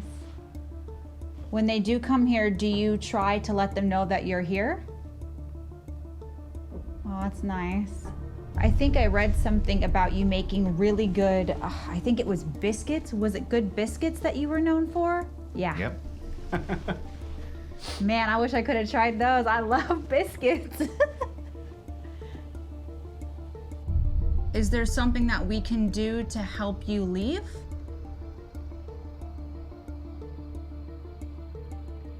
Whoa. Oh my. Whoa.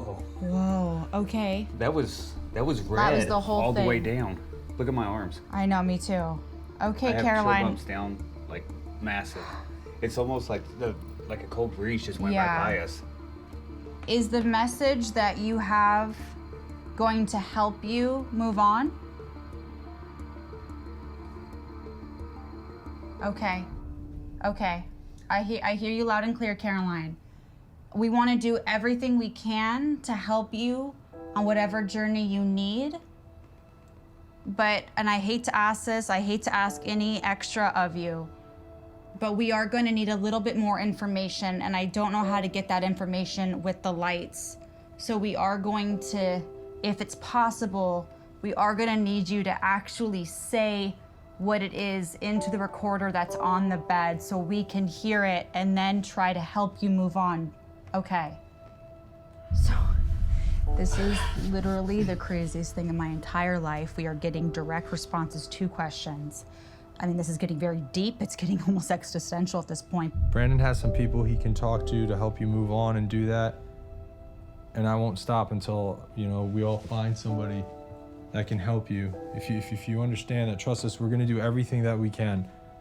There's very few people who are doing what we're doing right now and are able to accomplish what we just did with you right now. So don't worry. I mean, we got this. I'm pretty sure we can find somebody to help you with that, and I won't stop until we do that. I promise you that. There's no way we'll forget about you. It's such a privilege. Oh. Pressure change. Yeah, it really is such a privilege. EMF on the EDI, dude. It's the first time we got that. So it's EMF. She's communicating with us via EMF. I think Caroline would love what Charlotte is doing, especially bringing everyone in at lunch, and that's become quite a thing. She's gotten a lunch crowd, and she was just all about the community and bringing people in and feeding them. So I think she would love Charlotte being here.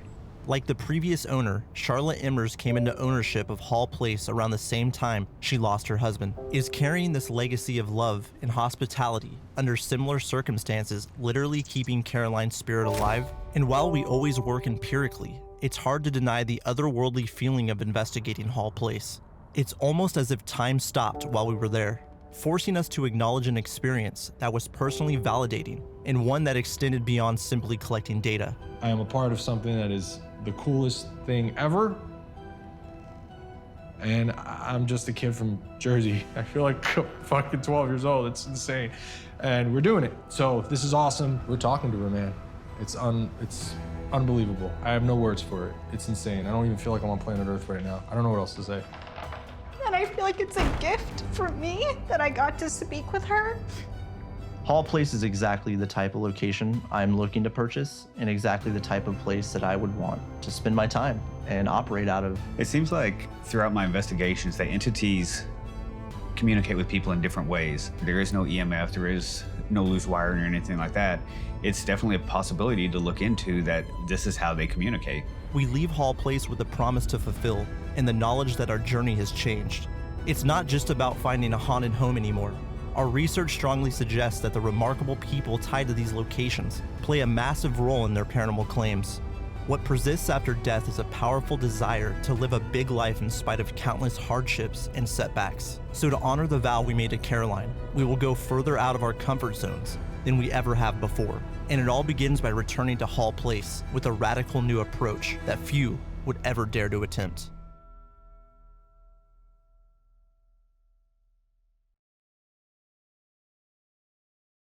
I believe it is an active location.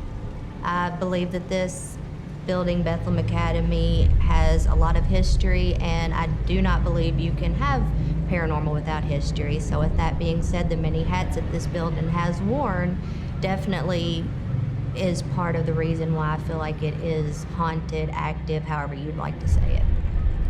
In the world of paranormal ideas, ley lines aren't that old of an idea. It was based on the idea that there's like geo energies or earth energies, which are these sort of lines of power. I think that idea has some merit. I had high expectations for what I was going to do with it. My wife ran into some tragedy a few years back, and kind of put a stop on all the plans we had. I don't think that I'll be able to part with it, because just looking back at my own history and the regrets I have on what I didn't do with my wife and what I didn't spend time with her on. My wife was always adamant to just be very courteous, because if you think about it, we talked about how the nuns were. They were very rule-oriented. There was a priest on premises at all times, so it was very important to them at the time to follow the rules.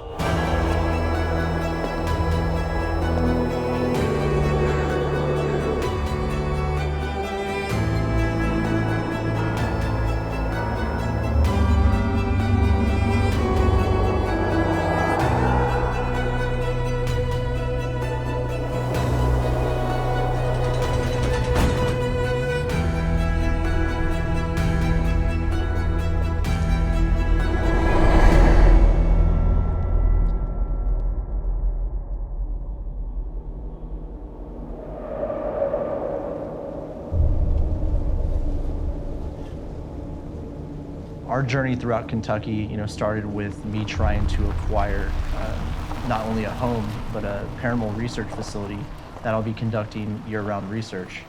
And meeting all these fantastic people from museums to homes, bed and breakfasts, and here at the Bethlehem Academy, it's given me a true insight to what it's like to live and operate in said haunted places. But I think this location, this specific place, kind of sums our entire research up into one place. It's pretty emotional, to be honest. It's a big decision for me to, uproot my family, move to a new state, live in a facility like this. It's a huge decision, but I think that, meeting these people, investigating these locations, learning about the history, I think I'm getting closer to making that decision. Everyone loves a good ghost story. It doesn't matter if you're a believer, a skeptic, a non-believer, everyone loves a great ghost story. And learning about the state's history, especially when it comes to the occult and witchcraft, I think that those different styles of belief and those different belief systems play a huge part into what we believe to be a haunting and what eyewitnesses throughout the last 100 years, going even further, have experienced and witnessed. But it's interesting to look at it from a point of view of, does belief manifest paranormal phenomena?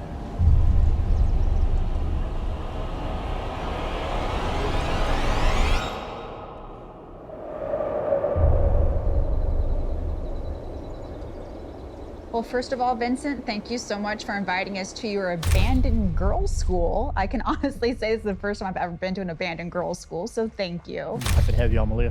If you wouldn't mind introducing yourself and telling us your relationship with the building. My name is Vincent Thompson. I'm a lifelong resident of Hardin County, Kentucky.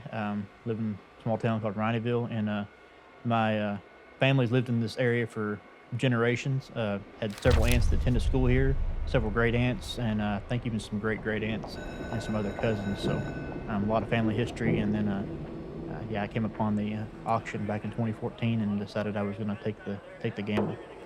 What inspired that? I mean, I know it sounds like you have deep familial connections with the building, but that's a big undertaking. This building is what, 8,000 square feet? It's humongous. It's cold, it's old, it's amazing, it's historic, but what made you want to purchase the building?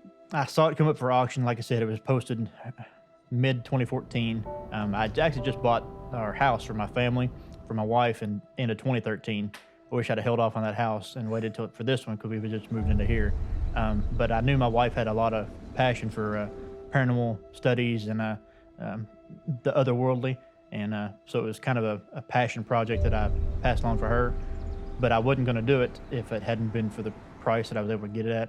So the fates kind of aligned, I guess. And you said your wife was interested in the paranormal. Can you speak more on that? By her own account, she was a self-declared medium.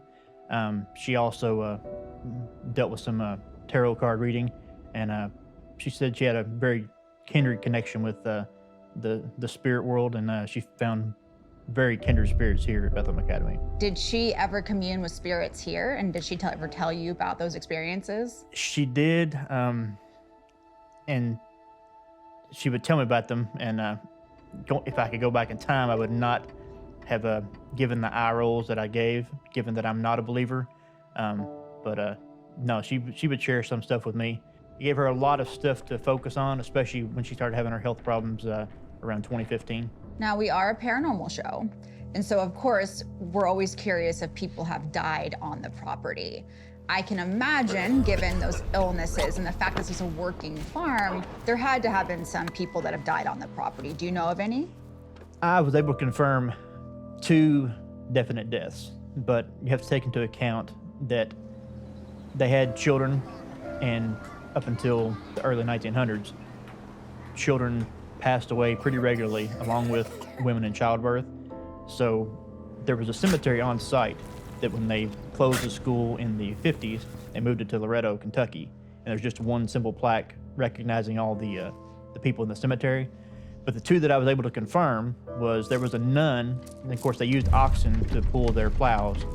And the nun got caught between the oxen and the wall, And oxen are not mean. They're typically very docile creatures, but they're 2,000 plus pounds. And you got a nun who's probably 100, 125 maybe, and she just got caught in the wrong place. And then another one was a nun that we weren't able to really confirm what happened to her, but those were the two we had confirmed. But I know they had a cemetery, so they definitely had people pass away on the property. So the building is currently in quite a state. Do you have plans for the building in the future? We have worked on it piecemeal since I've purchased it. Again, I had high expectations for what I was going to do with it. My wife ran into some tragedy a few years back, and kind of put a stop on all the plans we had. But I've got a lot of support from the community. I'm very much tethered to it. People have always asked me if I'd be willing to sell it. I was immediately approached after the auction because the price that I got it for was a very good price. And the day that the auction happened, there's a local festival called Cecilia Days. Well, everybody was at Cecilia Days, and they were aiming to come to the auction, and they got caught in traffic or they got caught by a train.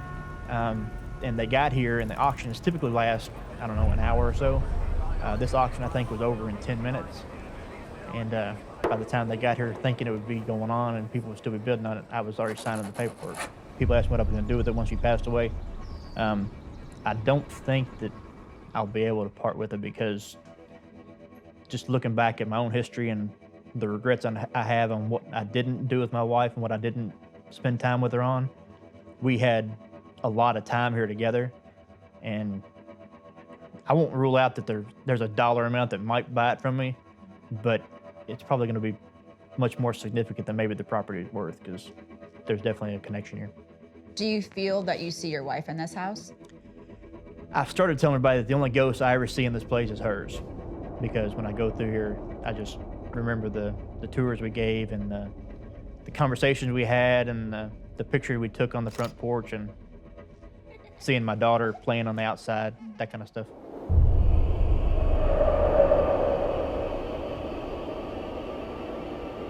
My name is Amy Lawson. We are at Bethlehem Academy, and this place has wore many different hats. It started out as a governor's home, went to a girls' school. It has been a bed and breakfast. It has been a hotel. We have investigated Bethlehem Academy many times.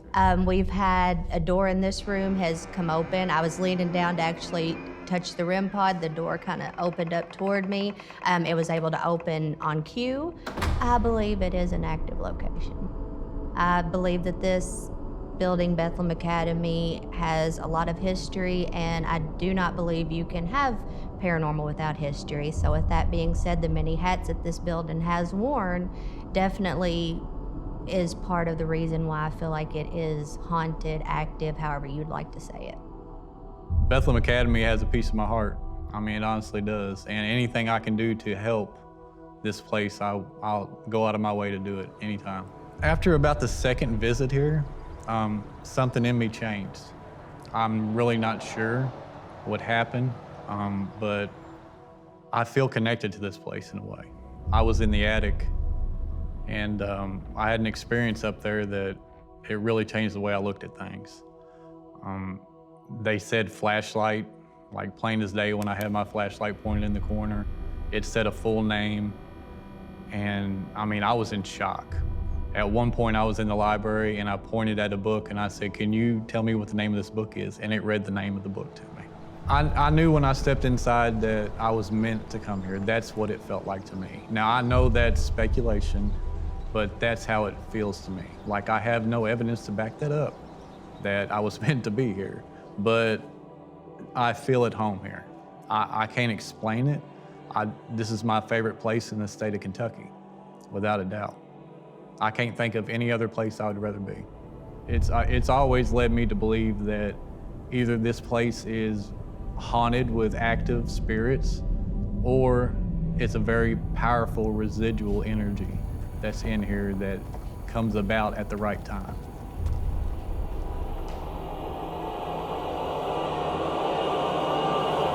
Prior to our investigation, we consulted with Kyle Cadell and Darian West about the strange geological makeup that is unique to specific areas of Kentucky. Most of Kentucky is what's known as a karst region, and that basically means it's pockmarked with sinkholes and caves everywhere. Mammoth Cave, of course, sprawls over a lot of Kentucky, and it's the longest cave system in the world. Basically, this entire area just has all these tunnels, either man-made or nature-made, going underneath it as kind of conduits, I believe, to different things going on the surface level of Kentucky. Some of the strange phenomena that we have, I definitely think that caves are kind of almost passageways, gateways for some of the weird energy that we have going on here in the state that really seems to just follow all these lines of cave formations and everything. Thousands of years ago, this whole area of Appalachia was known as the Void. A lot of Native Americans and indigenous peoples believed that this whole area was closer to the other side of reality than the rest of America or the rest of the land. Think about that's thousands of years of people pumping the belief that this area is magical into it. So it's a chicken and egg. Was this area this crazy place before people started believing it? Or was all of the thought process and all the beliefs in it just pumping magical energy into this area that's made it this wild place it is? I absolutely believe that belief has a lot of power in forming reality or the fringes of reality. I think that, in traditional magic work, all the tools and spell things aren't what creates the magic. It attunes you as the magic practitioner to be able to create the magic yourself. So these are all just tools to make your mind in the right mindset to be able to do whatever you're trying to do with the magic. So I think that that's what a lot of belief, and especially belief in, reality-ish is, We all believe that there is something out there, and so it starts to manifest and react to us. I think a lot of work was done on this idea that, especially in the esoteric literature, if you go back to the sort of Hermeticism and the beginnings of Hermetic philosophy in general, there is sort of an idea that this is consensus reality. This is the reality that we're all sort of agreeing is the real one, and that underneath that is sort of a superstructure or a more elaborately designed, hyper-designed system that is being manifested apart from our own beliefs and intentions. In the world of paranormal ideas, ley lines aren't that old of an idea. So they're really kind of come out of some work in the 1920s by a guy named Alfred Watkins. And it was based on the idea that there's geo energies or earth energies, which are these sort of lines of power. And the way that they were sort of came across this idea is to lay out all of the ancient settlements and prehistoric features of England or the British Isles, and then drawing lines between all of them, and then seeing if there were things that lined up on those lines, right? So I think that idea has some merit, and there's definitely some of the work that we've been doing with Pennyroyal on the Kentucky anomaly issue, or the idea that the geomagnetic energy has something to do with people's minds or their thoughts. Is actually the very center of what NASA deemed in the 70s as the Kentucky anomaly. And the Kentucky anomaly is something that they didn't really do enough research to figure out what was going on, so it's technically still unsolved. But its gravity is different here than anywhere else in the world. And it's heavier. And every time, where we are, the Van Allen belts around the globe actually dip down to try to touch the globe right over Kentucky because of how heavy the gravity is.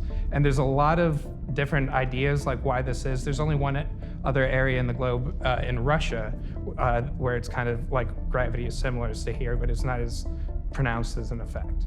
And so there's a lot of ideas of what this is, but one of the things we think that coincides with that is we are standing on one of the largest quartz deposits in the country, and quartz is a naturally occurring rock that resonates, where basically it amplifies electromagnetic activity and bounces it back out.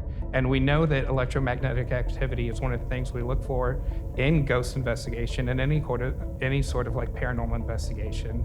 And we know that from science, previous medical trials and stuff that EM affects the human brain. So what kind of effect does it have being in an area where we're literally being pulled by gravity a little bit more than anywhere else in the world towards this quartz that may or may not be messing with our mind and making us hear voices and seeing shit that's not there. So one of the things that I thought about I guess we were all talking about what could this mean? Like what could this geomagnetic anomaly really mean?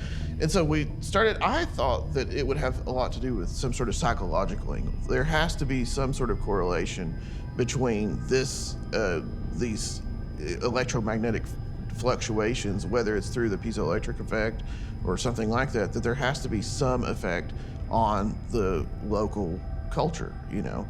And so if you look at places with these huge spikes of geomagnetic energy, they are usually in places where there's a lot of psychosis. And so there is a lot of precedent for this having some sort of psychological effect on people. And that's kind of was our angle in digging into it from the beginning.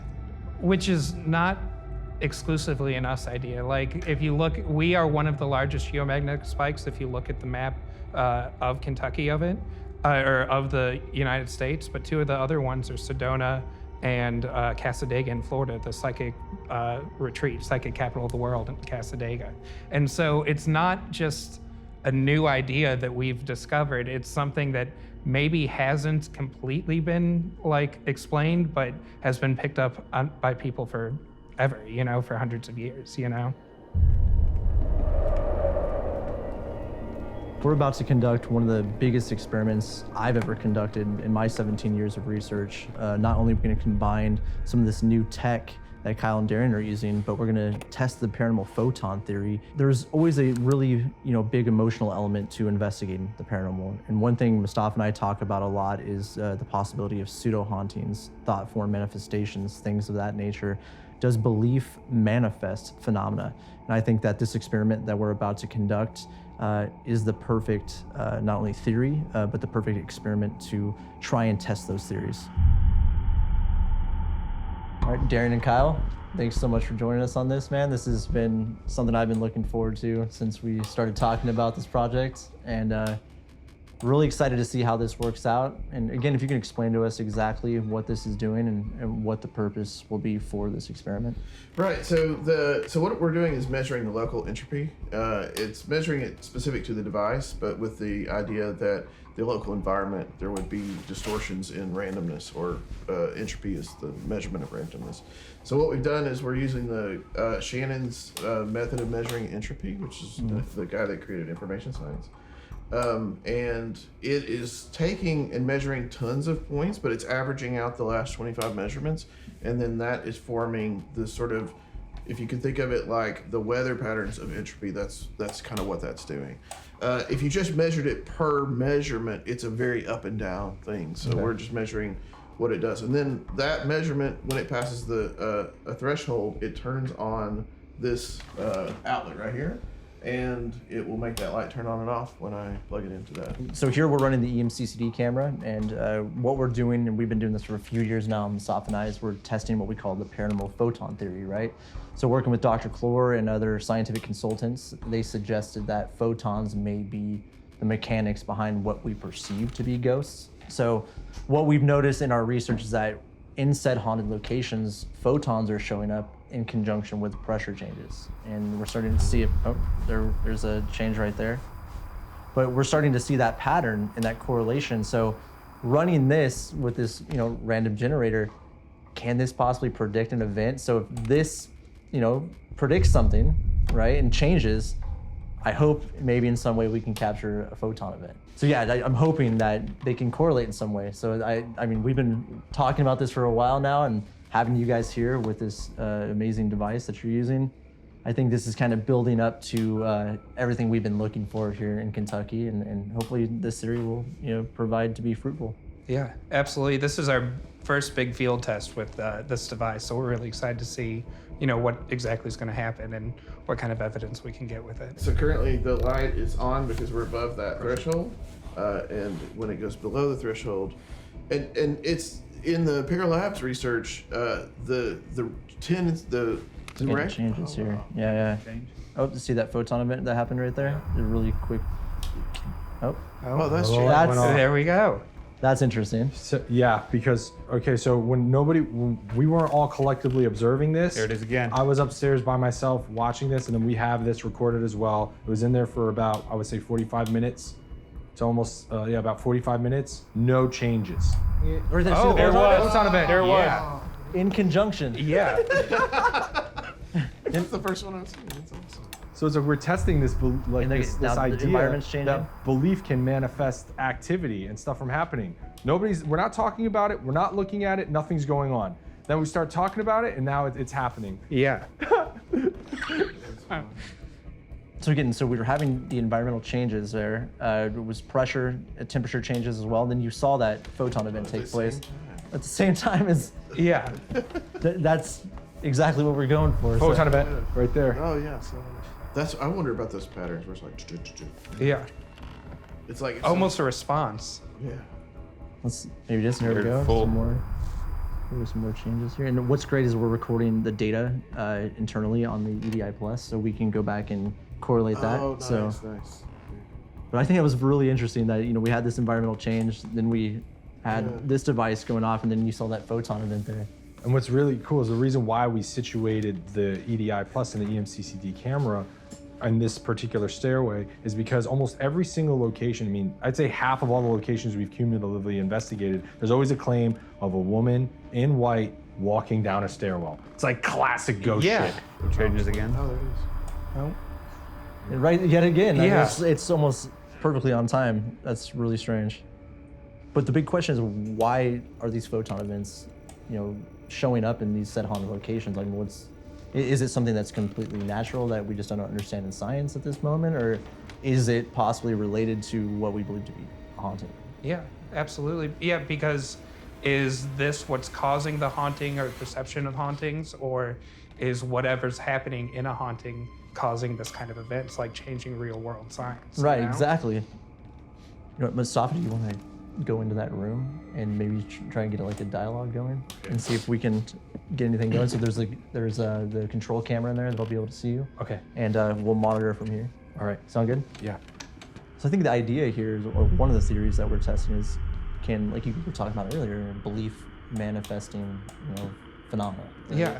So Mustafa going in there and kind of almost, thought projection about, this woman that's seen here, these nuns that are seen in the building. Can that create an event? That would be interesting. Exactly, yeah. Because he's absolutely, I definitely think that someone looking for phenomena is as equal of a part as phenomena showing itself. Right. It's a tree in the forest type thing, as Exactly. we were talking about. So it's fascinating to think about the human element affecting what we perceive as the outskirts of reality, Well, the experiment kind of started off with a freaking bang. Right when we started observing the EMCCD camera's footage, we have the live feed of the EMCCD camera. It's looking right up the stairwell where a lot of people said that, there was stuff happening in the attic, and this classic ghost story of a woman in white walking down the stairs. So why not point the EMCCD camera up on it? We had an EDI Plus there. Right when we all collectively started observing it, it seemed like this hypothesis that observing and addressing and believing and trying to manifest something worked. We started getting photon events appearing right at the top of the stairs. We started getting all these environmental changes, temperature drops, increases in correlation with pressure aberrations. It was freaking wild. So we're really stoked to see that. And then while that was going on, I hear this clicking, and I'm like, what the hell is this clicking? And then I'm like, oh wait, that's the experiment that Kyle and Darian are doing with the randomizer that they have with this lamp that's hooked up to this lamp.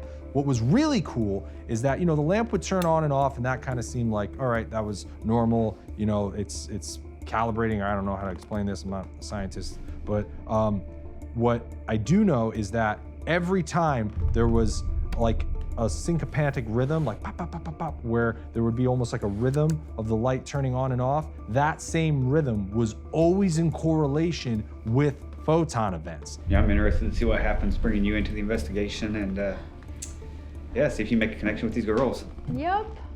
And then it's probably be important for you to be alone if we're testing this male female energy theory. We'll have you go in there with Emily, and you guys can be there, and Yeah. probably won't be like a nun.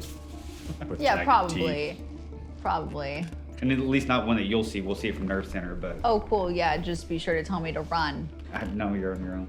We gotta collect as much data as possible, so we'll do that. So what I'm gonna do, Malia, is I'm gonna go ahead and get this recorder going for you, and you can just take Okay. it up with you and just, I'll get it recording now. So you can take Okay. it, just set it on the floor in there, Got it. and then just go over some of the history. You know, I think in particular we can talk about this nun that was killed by the Yeah. fox. You know what I Yes. mean? Do you remember her name by any chance? Sister Bernadine Thompson. Right. Okay, so I think we should try and reach out to her maybe Okay, and cool. see what happens. Oh. Oh. So this is my room. I see. Okay. Here we go. Wait, so you guys want this on the top of the stairs, yeah? Yeah, about the midway point. The midway, like put it in the middle of the stairwell. You got it. Thank you. That looks great, doesn't it? It looks That good, guys? It looks good. Thank you. Okay. All right. So I understand this was a girls' school for 128 years. That is quite a long time to be a school. I heard you guys cared for 75 girls a term, which is a lot of girls. And it seems like you guys really made a huge impact. I hear you guys were on the cutting edge of female studies. You actually gave business courses to the girls in the 1800s, and I have to applaud you guys for actually trying to get women out there. And I would love to chat with any of the students that might be here, any of the sisters that might be here. I have a couple cool little devices here if you guys want to potentially say something to me. All you have to do is talk and we will hear you. For all intents and purposes, this was a female space. We know that a priest had to be here, but it was really you guys that ran the show. Is it okay that a bunch of guys are moving around? So far, it's been pretty quiet after this experiment, man, which is interesting. You know what I mean? I think that takes it even a step further with, you know, our theory and the hypothesis, right? The hypothesis behind it. I think so. I mean, we're here trying to really manifest something with our own thoughts. Super excited. The place was very, very creepy. And we have all of these ideas about the hauntings that could be behind here. So I kind of had to, and we all did collectively as a team, like mentally dissociate ourselves from the real emotional story that Vincent told us, along with a lot of the things we wanted to happen. Yeah, you know, exactly. Like we want to see things manifest. So, you know, take a little break, dissociate ourselves from that, really come at it from an empirical standpoint, and yeah. Oh, motion detectors went off. What? Look. Well, okay, that's really interesting because that's the door that Amy, who we interviewed. Oh, that's when she said that open. Yeah. We've had a door in this room has come open. I was leaning down to actually touch the REM pod. The door kind of opened up toward me. It was able to open on cue. No, I was saying what was really crazy is in my mind, you know what I was thinking was it's a lot more fun and fulfilling to try to manifest it and believe in it. Because like right now, I'm not really having much fun just like observing. It's kind of boring like that. Oh, look, it went off again. It went off again. Just, okay, this is interesting. And again, this is the door that, whoa. This is the door that they say opens, right? Yeah, this door, she said it opened by itself. Is there somebody here who could open that door for us, please?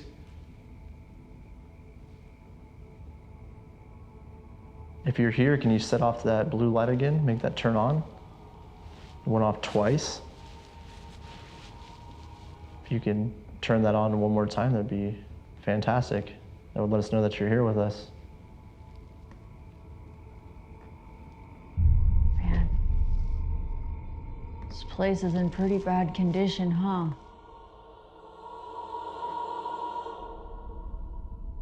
It's sad to see a place start to fall apart. Vincent's trying really hard to keep this place afloat, and the community feels very strongly about this building. Is there anything you would like me to relay to Vincent? Parts of the house he should focus on, places he should avoid? So this didn't set it off. So when you set this down, No. this is the one I'm holding. But you have to literally. Yeah, you have to get in front of it. right in front of it. Okay, let me check. So you can see, there's nothing in here. Empty room. Unless this toilet's moving in front of the door and going back by itself. Yeah, that would be freaky. I know. Ghost toilet. Whoa. Whoa. This door's closing, dude.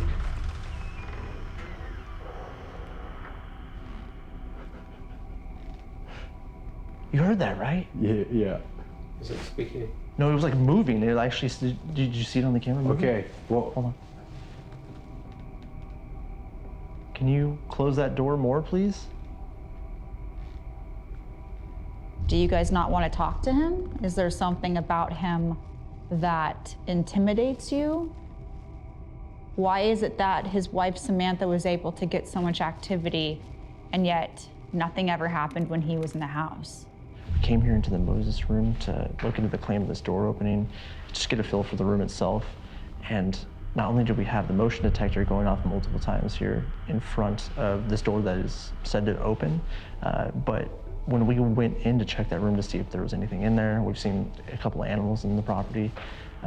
We walk in, that door started to close behind us. And we had our control camera over here running, so I hope that we had it on that camera, but you definitely could hear it. And when I looked over, we definitely saw it starting to close.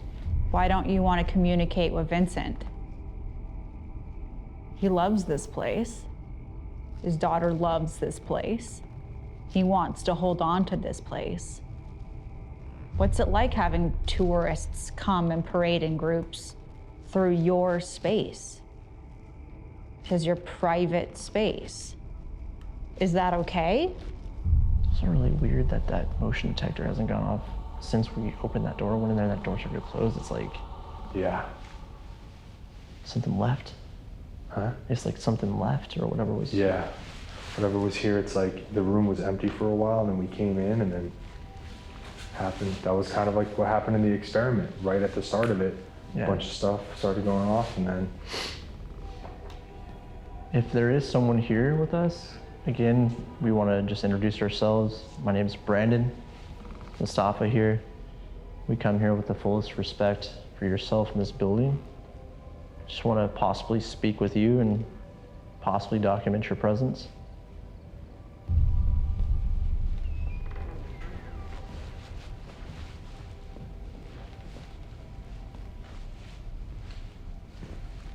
Are you here? Oh. What happened? This door's closing again.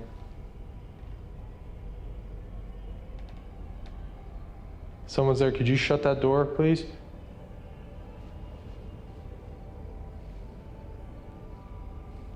If you'd like to communicate with us, we set up a variety of different devices. There's a white egg-shaped device up on the balcony above me by the chandelier. Somebody just... That was me. A lot of people have come in here and they have written some things on the walls. They have vandalized your property. They've even painted some satanic things in your basement. This was a house of worship. How do you feel about satanic symbology being in your basement? My fucking shoulder is burning. Your shoulder's burning? Yeah. Like really bad. Ah. Yeah? Dude. Right here. Like, it was weird. It was like a hot sensation. It was like I got bit by a bug or something. Right here? Yeah, like right here. We're gonna have to check that out, dude. Ah, dude, no, seriously. It's like I've never felt anything like that before.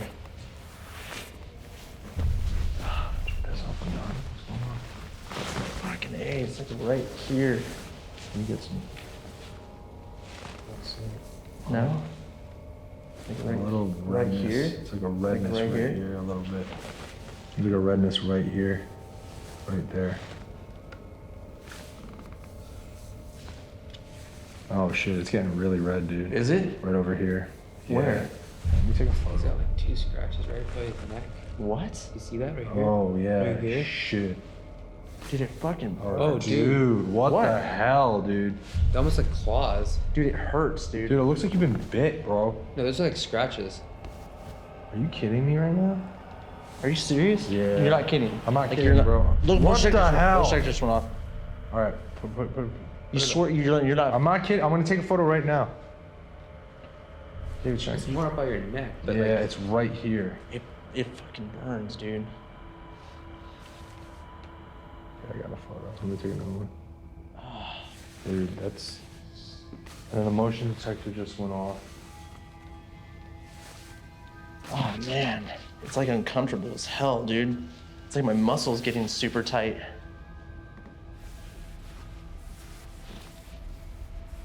Ow, you serious?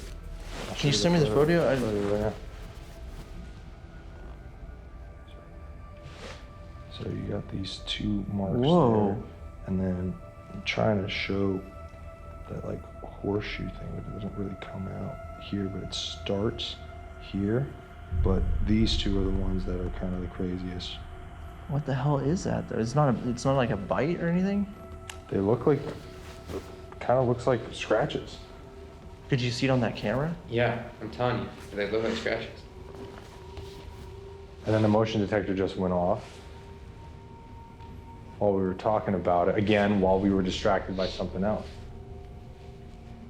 I don't think it's what's weird though about it is like it doesn't feel negative Yeah? to me. Yeah. It doesn't? No, I don't feel frightened or scared or like anything. I don't feel worried about it, if that makes sense. Yeah. It's just like it just started like burning on my neck. Maybe it was kind of like a surprise. Like right on my neck, like below and then down into my shoulder. If there's somebody here, there's somebody here who tried to Touch me? Yeah. Yeah. Like I don't think it was like a negative thing, if that makes sense. Like, you know what I mean? I know, it makes sense. I understand. Like I didn't feel like it was like someone trying to harm me or scare me or anything like that.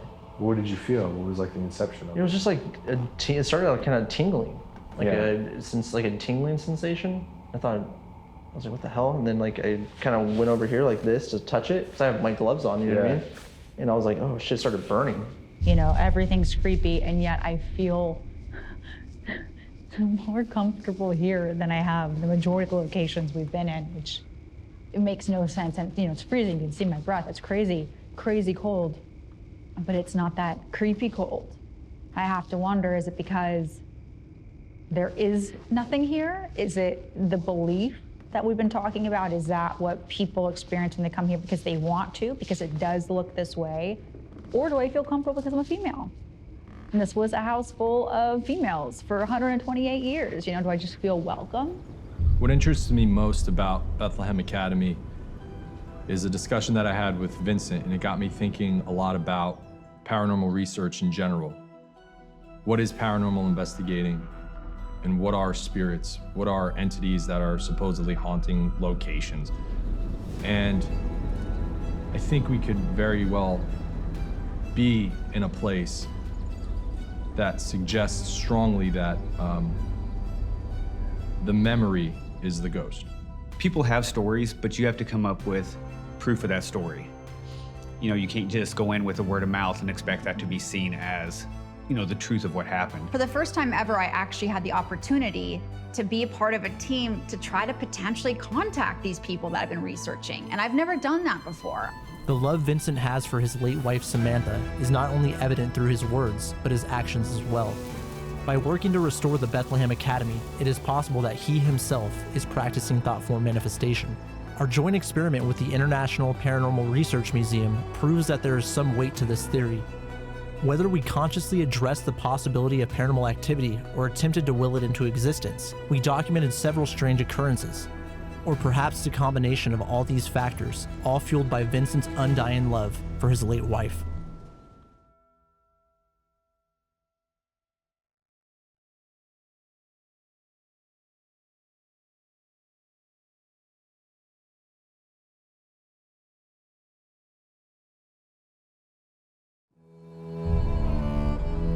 Rumor has it, one night, Jesse James got extremely inebriated in the bar, tried to sleep off a massive hangover. For whatever reason, he woke up and he thought he saw birds, so he just started shooting up the place. So all the bullet holes, there would be 6 bullet holes in the right wall and 1 all the way across in the left. Even when you're in the bar, you feel something, you know? When you step foot in here, you feel something amazing, something, you know, historical. They looked up and saw a figure walking by with a hat and boots on. And they both stopped at the bottom of the stairs, looked up, and the figure let out a cackling noise and took off walking towards our upstairs dining room.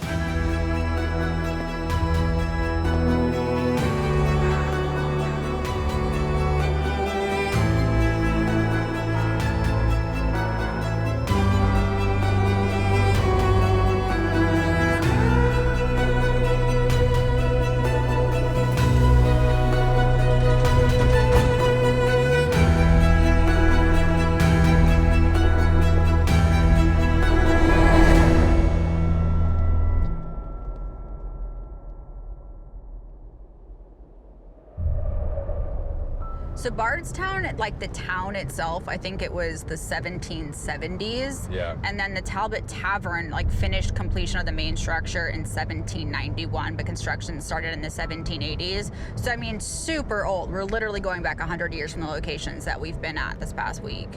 What's cool about the Talbot Tavern is, like, remember we were talking about ley lines and stuff?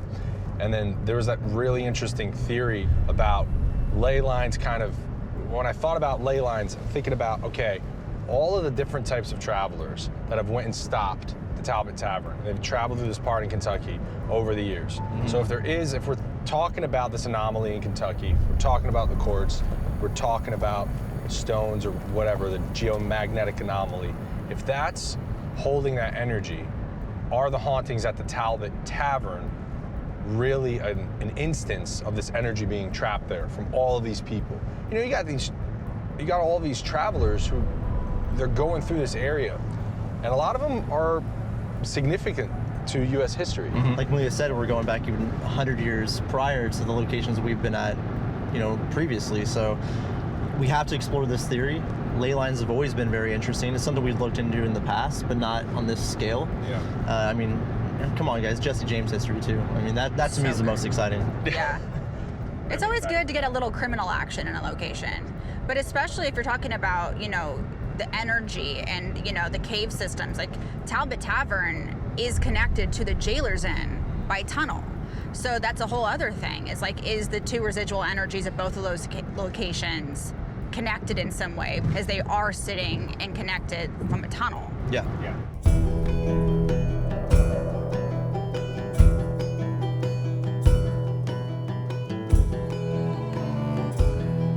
It is very clear that you are a Talbot Tavern enthusiast. Huge enthusiast. So we are sitting in probably one of the most historic places in Kentucky. I think that's pretty safe to say. Absolutely, built in 1779. Well, a lot of famous people have stayed here throughout the years. Abraham Lincoln, George Washington, General Patton, Daniel Boone, John Fitch, the man who invented the steamship. He's actually probably one of the reasons I brought Daniel Boone here, because that's why Daniel Boone writes so much about the steamships. Obviously, the Talbots, the ones who started it all, you know, they've got their own little lineage of history throughout this entire town. Wow. Just a lot of wonderful people throughout history, including King Louis Philippe of France during his exile ship. It was him and his brother who traveled with the party during the exile ship, and that's when they were drafted. Rumor has it is that during one night, Jesse James got extremely inebriated in the bar, tried to sleep off a massive hangover. For whatever reason, he woke up and he thought he saw birds, so he just started shooting up the place. So all the bullet holes, there would be 6 bullet holes in the right wall and 1 all the way across in the left. I believe the painting is the Fountain of Versailles. And are those the murals that are in the Jesse James room? Yes, they are. Yep. What? Yep. I mean, we were sitting in the oldest bourbon bar in the world. In the world, absolutely. So it needs a story, like a drunken night of Jesse James shooting something because he's so out of his mind that he thinks birds are real. I love it. Absolutely. And on top of that, even when you're in the bar, you feel something. You know, when you step foot in here, you feel something amazing, something, you know, historical. You just feel it overcome you. Is there anything to suggest in the experiences? And we have a lot of haunting to get into because this place is chock full of activity, so Yes. it seems. do you know, or have you heard anything about that period of time when none of the family was here in any way, shape, or form? Do you know if activity was lessened? Like, do you think there was still activity, or maybe it amped up when the Talbots came back? I think there's always been history. You know, obviously we don't have any type of recollection of if there was, you know, other than journals, things that people have written here and now there, letters. But every day we experience something, you know, every single day something happens, you know, and you just get used to it. So I don't think it's something that just stopped with a familial bond. I think it's always been here. It's very prevalent. Amazing. It doesn't shut off. My first experience, you know, I grew up in southern Utah, very, very strong Mormon, never really believed in ghosts, nothing like that, until I had my first experience here, and it was just one morning. I was opening up everything, and then around 6 a.m., I walked right in front of the stairs, and it was just freezing. So I looked up, and I saw Ann Talbot, the lady in white.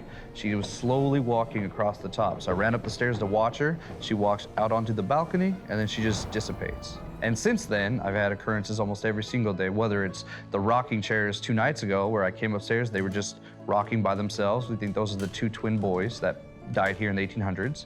They were rocking in the chairs. If something happens in 2s, it's usually the boys. So, and who are these boys? There's 2 boys that died, I believe, of dysentery. I could be wrong, but they died in the early 1800s. And yeah, they're here. So if you could just explain to me what people have experienced, you've experienced in the separate rooms. Well, so in room number 2, for example, we have a doll. We tell guests, housekeeping staff, everybody knows, don't touch the doll. You know, just don't touch it. Something likes the doll. So what we understand, it's a little girl named Anne, I believe, who likes to play with this doll. And when you touch the doll, the furniture moves, stuff like that. So we had an ice storm recently. I stayed in that room. I slept in the furthest bed near the window, but I turned the doll around so it didn't watch me at night because it's a creepy doll. And when I woke up, it was on the whole other bed staring at me. And so, but mainly with room number 2, people talk mostly about the doll or about it moving, about stuff moving if they move the doll. The Jesse James room, we had guests stay in there, and while they were there, they decided to play the famous country song by Jesse James. Well, he tried to pull his boot up to put it down. Something forced his leg down and would not let him pull his feet off the ground. Yeah. Okay. And so they played that song, and you know, they got some activity from it. But each one of the rooms, in the Washington Irving room, you know, it's mainly the books. They'll fly off the walls. Stuff gets, you know, just flies around. I love how like nonchalant. Yeah, it's mainly the books. The books fly off. It's fine. Just things fly around. That's insane. It That's is, but crazy. when you see it all the time, you just get used to it. You know. So it's an accepted part of being here at the It is just Talbot. part of being here. You know, you experience it, you don't experience it, and you just catch it. Sometimes you got your camera out. You know, like that's how I was able to catch the 2 rocking chairs. I just happened to have my camera out. But mainly up here, especially in the back left corner of the Concord room, that's where the lady in white spends all her time. And you believe she is a Talbot? Absolutely, absolutely.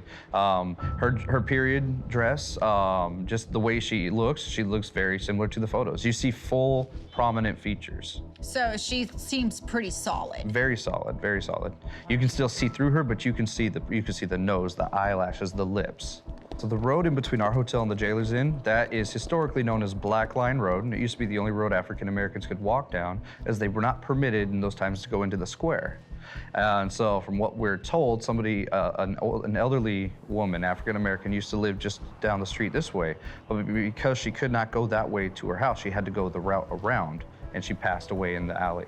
So it says she's one of the more grumpy spirits. I've personally never seen her or experienced anything, but that's one of the ones that we're told from staff that have seen her. So probably one of my favorite writers of all time is Washington Irving. He created the American ghost story. I love him. He's a genius. And the rumor is that he wrote The Legend of Sleepy Hollow here. We do have a room named after him because of that. But downstairs in the pub, those tables are really set up as they were throughout history. And there's one right next to the fireplace that lets in the most light. And it said a lot of the writings happened there. I love the idea of not only one of the best ghost stories of all time, but one of the original ghost stories of American literature. Absolutely. Being written in a place that is now considered just by everybody to be incredibly haunted. It's just a beautiful full circle thing that I love. I definitely hope that one day it is to be able to be proven true, because I would love that too. As a writer, I absolutely love Washington Irving. He invented the short story. Now, we will be conducting an investigation here. Yes. Do you have any advice for the guys as to things that they should be aware of, maybe things that might help incite activity? Touch the doll. Turn the doll around. If you can, usually there's a couch right here. Put the rocking chairs here, put the couch over here. Yeah, that's why we put the couch there, because the boys would sit there and rock the chairs into the banister. So eventually you get sick of hearing that, so we just moved everything around. But put the couch over here, put the rocking chairs there, touch the doll between 3 and 301. Listen for the bell tower.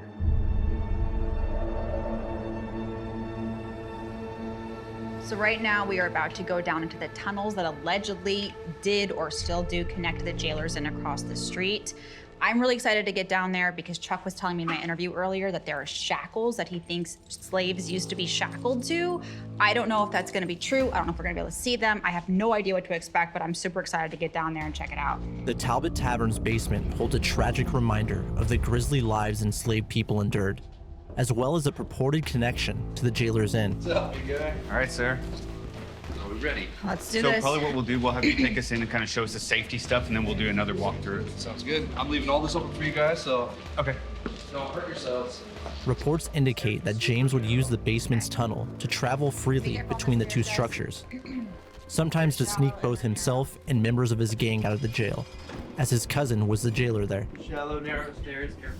Malia and Kevin headed down to see the walled-off tunnel entrance, and if they'll experience the feelings of dread many claim to have there. I'm getting EMF here, but it's because of the wiring and all that stuff. Oh, okay, so yeah, it's all through here, huh? So since '76, they've started bricking this up every winter, and then they take the bricks down so that they can do their tours. This is the tunnel that leads to the courthouse. Okay. So there actually is a tunnel. Yes, that leads that's to the courthouse. tunnel that leads to the courthouse underground. That's why we block it up, because it saves on heating, because it's a total nightmare to. And then you guys take it down? Yep. So this, you're just constantly putting up a wall and taking it down. That's crazy. So this room More was clearance. technically the prisoners' holdover. When they would transport prisoners from jail to their court date, they would hold them in here. So they would hold them in here. They would hold them in here, yeah. Back then there was a lot of iron bars and stuff like that.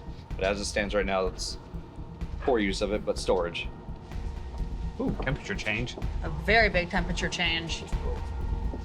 It's like walking into a freezer. It gets a little low, so just watch it. Yeah, this is really low, guys. Whoa, it's cold.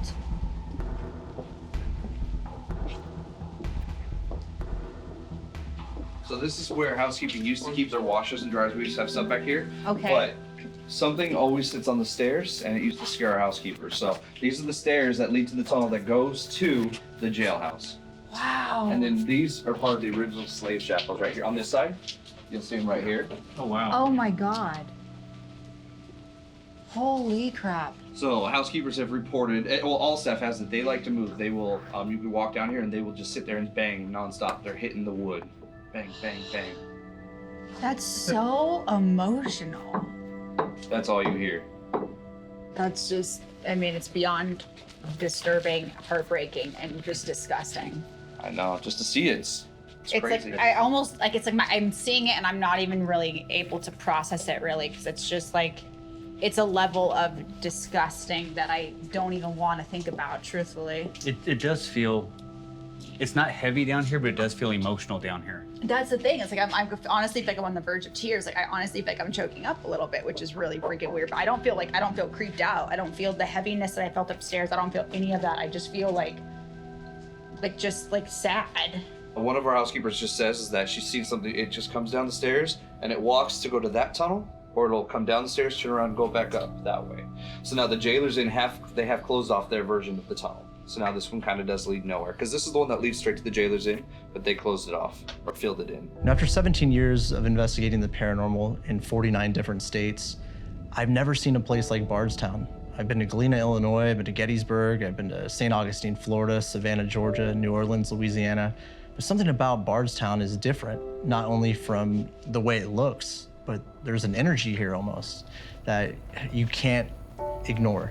You know, you step out of the vehicle, you look around, you take a breath of the air here, and it's just different. And I think the Talbot and the Jailer's Inn, which we'll be investigating as well, is the perfect point of interest for this town. And I think Bardstown has something going on. You know, we have to investigate, we have to look into it further, but it just feels different. You know, the idea of a thunderstorm taking place during our investigation here at the Talbot with all these different variables taking place from the quartz, the limestone, the cave system, it's going to be very interesting, especially from a data standpoint. Is it going to, you know, manifest any type of paranormal activity? Not quite sure, but I think it's going to be a really interesting test.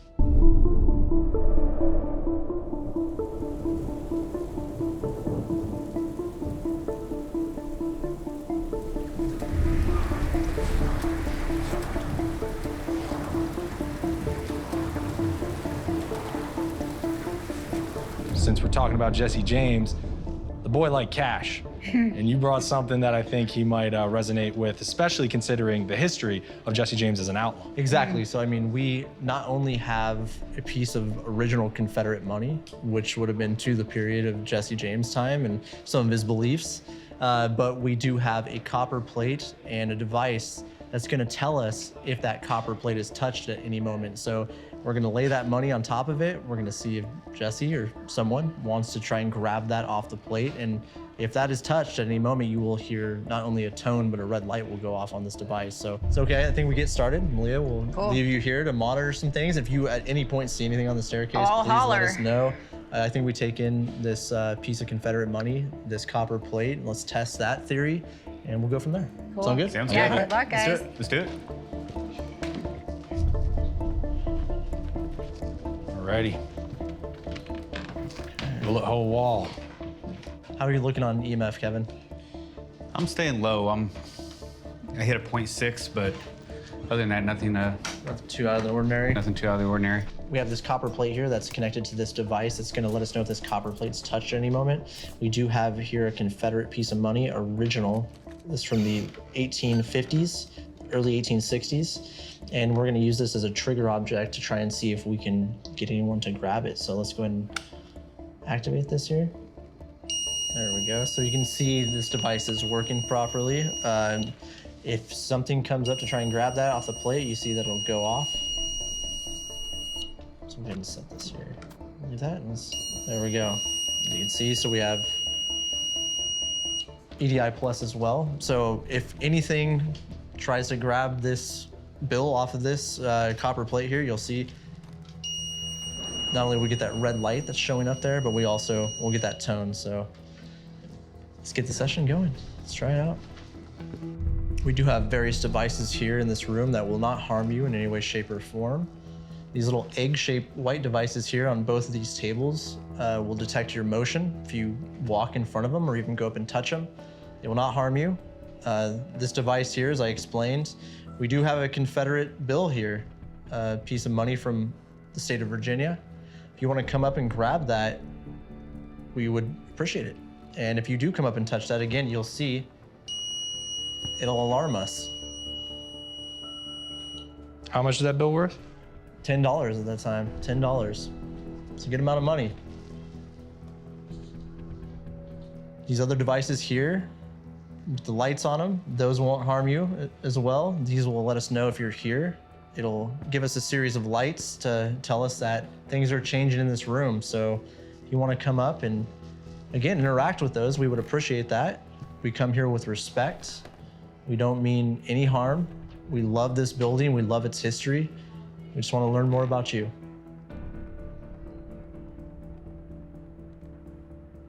Can you walk up to me and let me know that you're here? Just come stand in front of me?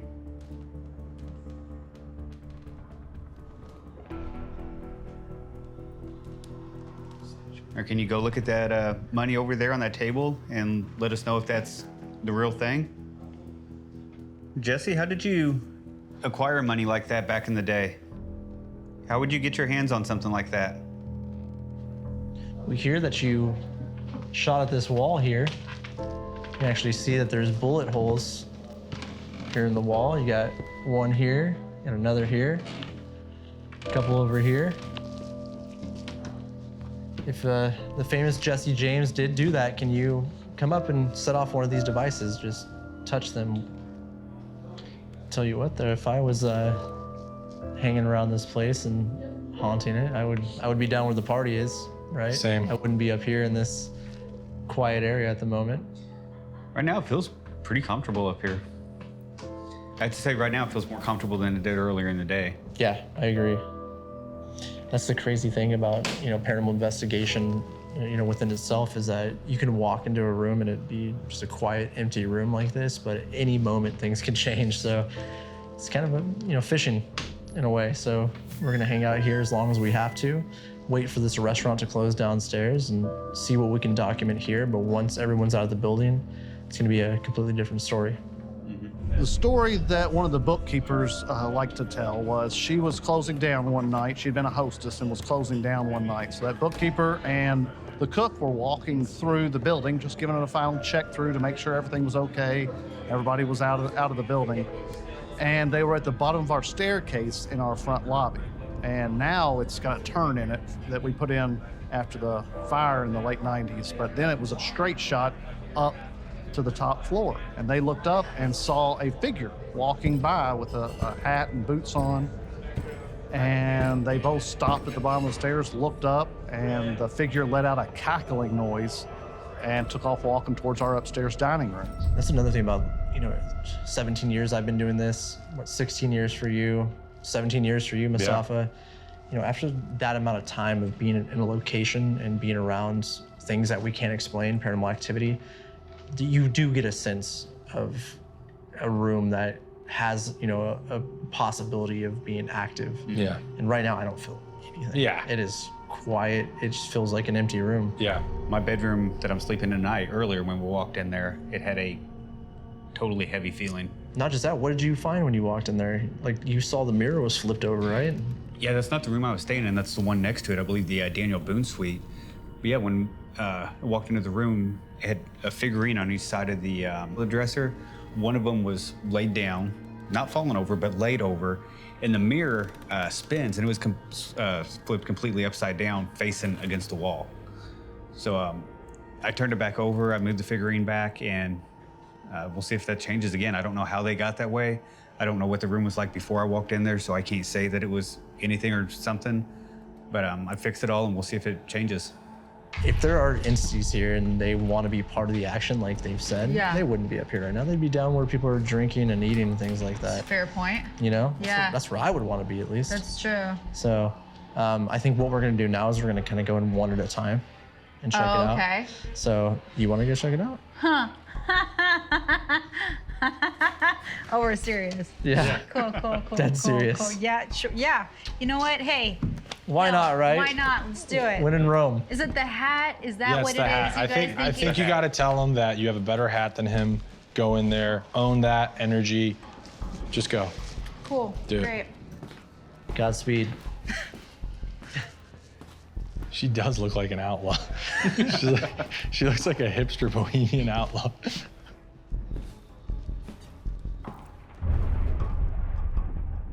Hi, Jesse. My name is Malia. This is kind of new for me. This is my first time here at the Talbot. Is this a place that you used to come and hang out? If you are here, there are a lot of different devices around the room. And if you get close to these little white ones, they will go off and they will let me know that you are here. I've always found your life very fascinating. Is there a reason in particular that you liked Bardstown? Try, see if anything's going on in the bedroom.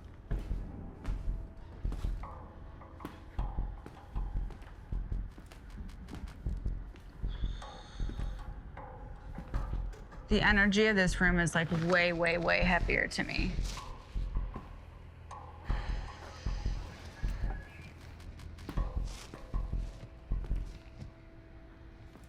This is really weird. I like genuinely feel a little woozy. And it could be because the floors are a little uneven, but there's like a pressure difference in this room to me. Yeah, I can't, like even my hands are starting to tingle. I don't know if I can do it in here. This is,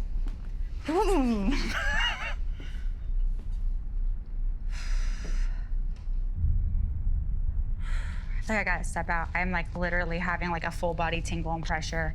I'm gonna meet up with the guys.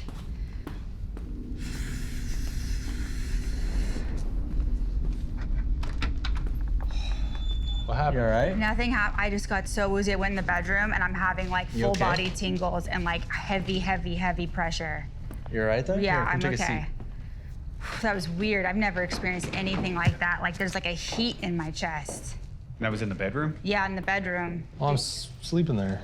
So it's like genuinely, like the entire, like it felt like I walked into like a completely different space. Yeah? Yeah, no, like genuine. I'm not messing around. Mustafa, you're staying there. Go check it out. Yeah? Yeah, go. All right, cool. Pick up on it. See what happens. Well, you were feeling weird in the Lincoln suite, so maybe it just doesn't like women. Maybe, yeah, because this was like 10 times as intense as when I walked into the Lincoln suite. Like my hands started tingling and everything. Like I thought it was the floors because they were a little uneven. Like I got a little dizzy, but then it was just like this heavy pressure. Like when you walk into a sauna and you know it's hard to breathe because the air is hot and heavy. Like that's how that room felt to me. Anybody here messing with my friend Malia? Do you want her to come back in here? I could send her back in. All right. Go in the bedroom.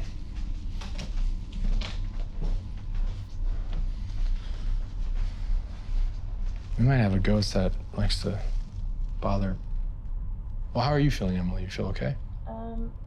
This one definitely gives me some nerves. It's creeping you out?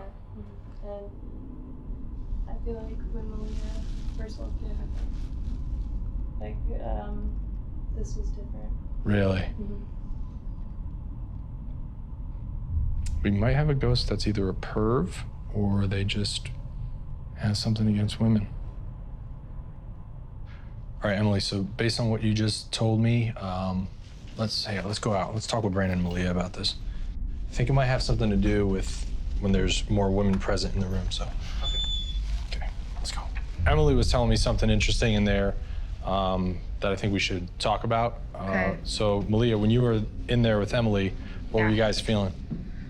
Well, personally, I was feeling like, especially the main area of the bedroom, I felt okay, but it's when I walked into the actual bedroom part, it felt like a hot sauna, like the density of like a hot sauna, and I just felt like this intense like pressure, and then my freaking hands started tingling, which was weird as hell, and I just felt like incredibly unwelcomed, like it was just heavy, like incredibly uncomfortable. Emily, you're feeling something similar? Or? Yeah, I feel like when you guys were in the room, it wasn't like that intense of a feeling, but like whenever I was in the room with just Malia, it was like kind of weird.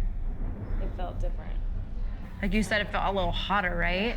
Like hotter and like kind of the same thing that you were describing, just like Very I don't know, uncomfortable. It felt very different than when you guys were in there. Are you comfortable going back in one more time? And it's just gonna be you and Emily this time. Okay. You okay with that? Yeah, But again, let's- if you have any sensation that's uncomfortable, just instantly go. You got Leave. it. I mean, I'm really curious. We just want to test it one more time. Let's you know do what I it. mean? Yeah. All right.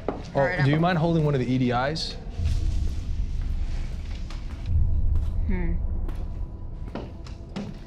Okay, let's. I still feel so heavy to me. Now I feel heavy in my legs. I want to try going back in the bedroom. Bring it in here.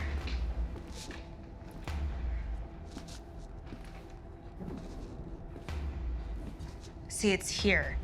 This is where I feel it. When I like pass this chair, I still feel it really bad. It's so weird. If anybody is in the room with me, I would really love for you to let us know if you are here. It feels better to me here. It's mainly by that chair. Like that is where I feel the difference. You want to go back? Yeah, it's really weird.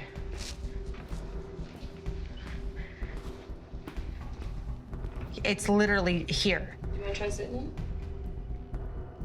It's such an uncomfortable feeling. I don't know if I can. See, it's weird because it changes a little bit. Yeah. You see that? Oh, something. Lincoln Suite. Kevin? Or that? I mean, Dubes. Go.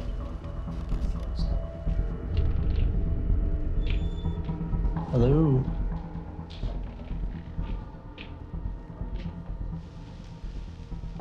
Was it like this? Close to that. It's higher pitch. Someone in here with us? It is like really cold in here.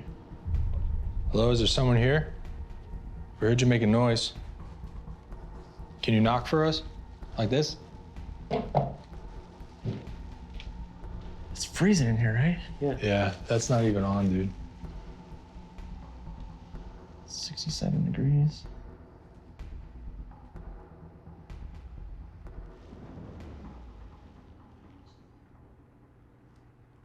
Was this open when we got in here? Look at this. Maybe that's Was it. that the sound? Try it. That's pretty close, huh? That's pretty damn close. It's just quiet enough. Well, that's one of the claims here. They say that. That's very similar to what it sounded like. Yeah, Yeah. right over there. There's a knock. Well, they say that, you know, doors open and close here. It's one of the claims. That's what it sounded like.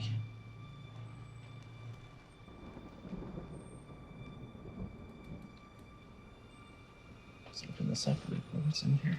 Nothing. Oh, this one's just stuck. What the hell was that? You hear that? Go forward. Go in there. Is somebody opening and closing doors? Here, stop it.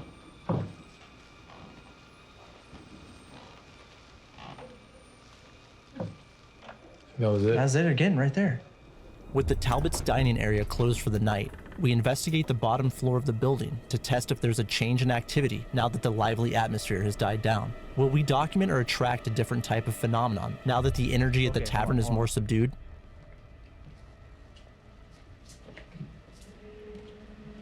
Whoa, okay, there is not anyone in here. Are the lights on? Huh? Are the lights on? Dude, Mustafa. Yeah. Stand right in that doorway, right over there. Right. I saw someone like this.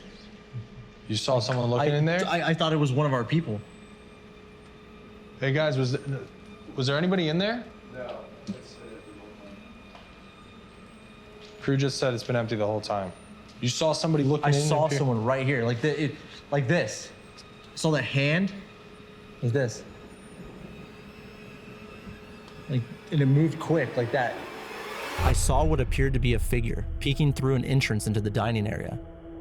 We confirmed that the room was empty and referred to a control camera, which shows what appears to be a shadow moving in the same vicinity. There are no windows to the exterior of the building in this section of the Talbot, so whatever moved must have been inside there with us.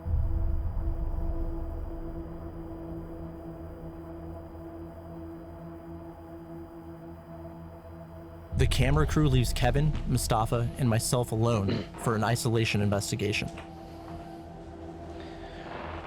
So this right here is the doll that reportedly, if you touch, she will move around the room.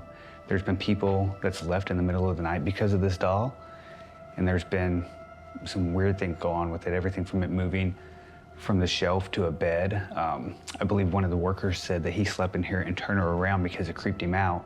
When he woke up the next morning, it was sitting on the next bed beside him. So the word to the wise is don't touch this doll. So we are going to move her to the rocking chair at the end of the hallway.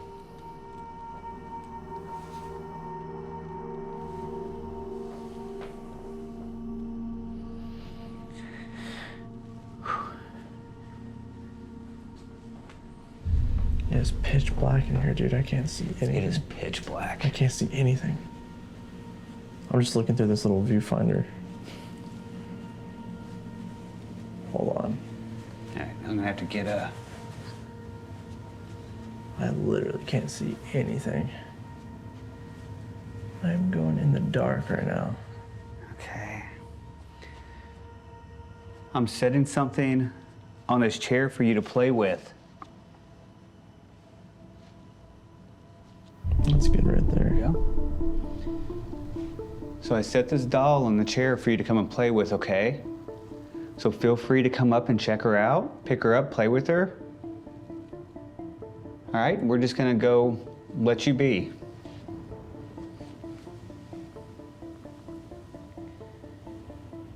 Yeah, so we got the motion detector there. Hopefully we'll be able to capture that going off. Oh, photon event. Big photon event? No, it was a streak right across here. Okay, it's at 30. Crossing. Say 30. 3008. It's like 3015.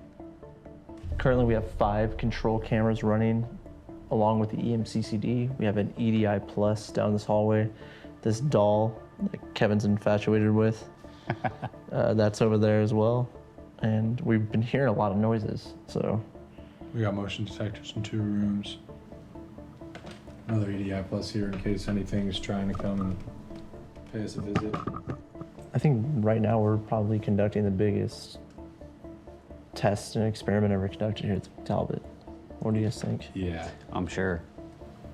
I mean, we're just taking a shotgun approach to this. I mean, we have multiple control cameras. We've got environmental data loggers over here that's detecting a wide range of different conditions. We've got motion detectors, electron multiplying camera, not even counting that going down the hallway. We got that, this hallway, this stairwell. It's quite exciting. It's, you know, whatever we catch on this camera is something that's gonna have to be explained by someone with a much higher mindset than myself.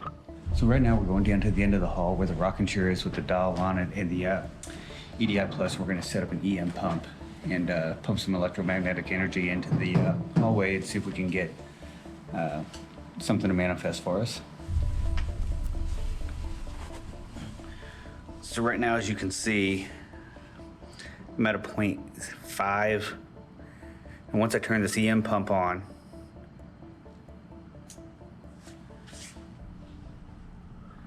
we're jumping up to, the closer you get, we're up in the 30s, 40s. So we're gonna let this run and see if we can't pump some energy in here for this guy. We are getting temperature changes here in the hallway. What do I do next? This is going off way more than it was before, guys. Mustafa and Kevin engage in activities where guests typically report phenomenon to try and document environmental changes. More pressure changes.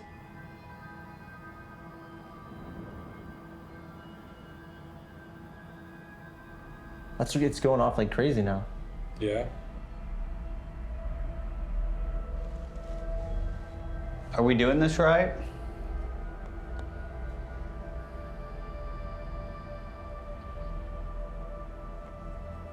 There we go again. I mean, this is crazy because I mean, it hasn't changed. Like, I mean, the whole time we investigated all night, it hasn't really we had no environmental changes. Yep, temperature change again. Oh, whoa, whoa, whoa, whoa, whoa. Just James' room? At the same time I heard a noise from the Jesse James room, we logged drastic increases and decreases in temperature in the same area.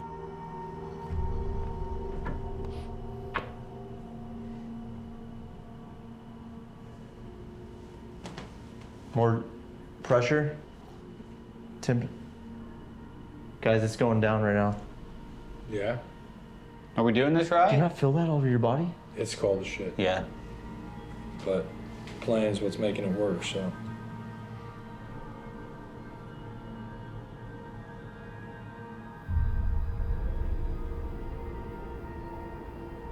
This EDI in the hallway is going nuts. Absolutely crazy right now. As Mustafa and Kevin continue to play, we document several light anomalies in the hallway where we place the purportedly haunted doll.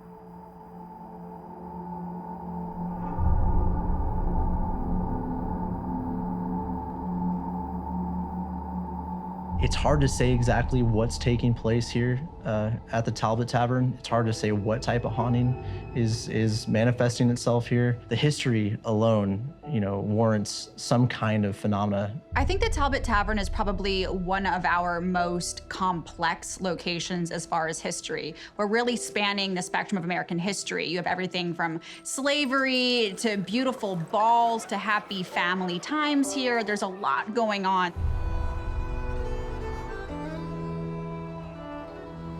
Even though the Talbot Tavern has a real storied history, you have everything from exiled kings to politicians to purportedly Abraham Lincoln himself. Maybe he's wrestling dudes outside because he was known for that. And from Jesse James, for me, the heart of the haunting is that familial connection. I think just about all of Bardstown seems haunted, actually all of Kentucky in general. But with Bardstown, you know, and having the tunnel system that runs from here to the Jailer's Inn, and who knows what else is under the city, because Kentucky's basically built on a cave. The Talbot Tavern at its core was a place of respite for guests from all over the world and Bardstown residents seeking a human connection and a chance to relax. In our investigation, we wanted to test the human element that is so often divorced from grand historical tales of figures like Jesse James. You feel something, you know, when you step foot in here, you feel something amazing, something, you know, historical. You just feel it overcome you. And notice an intriguing correlation. The paranormal phenomena seemed to ramp up when we treated the tavern as a tavern, suggesting that these entities were drawn to these attempts at livening up a situation. Although there are other intriguing questions we are left with, like Malia and Emily's negative feelings in the Jesse James room. I can't, like, even my hands are starting to tingle. I don't know if I can do it in here. This is... In the shadow we saw in the dining area. I saw someone like this. You saw someone looking in there? I thought it was one of our people. These are the stairs that lead to the tunnel that goes to the jailhouse. We will next venture to the neighboring Jailer's Inn, which is physically connected to the Talbot via an underground tunnel. Are the reported paranormal claims there connected too? Or are there other factors involved with the jail's ghostly claims?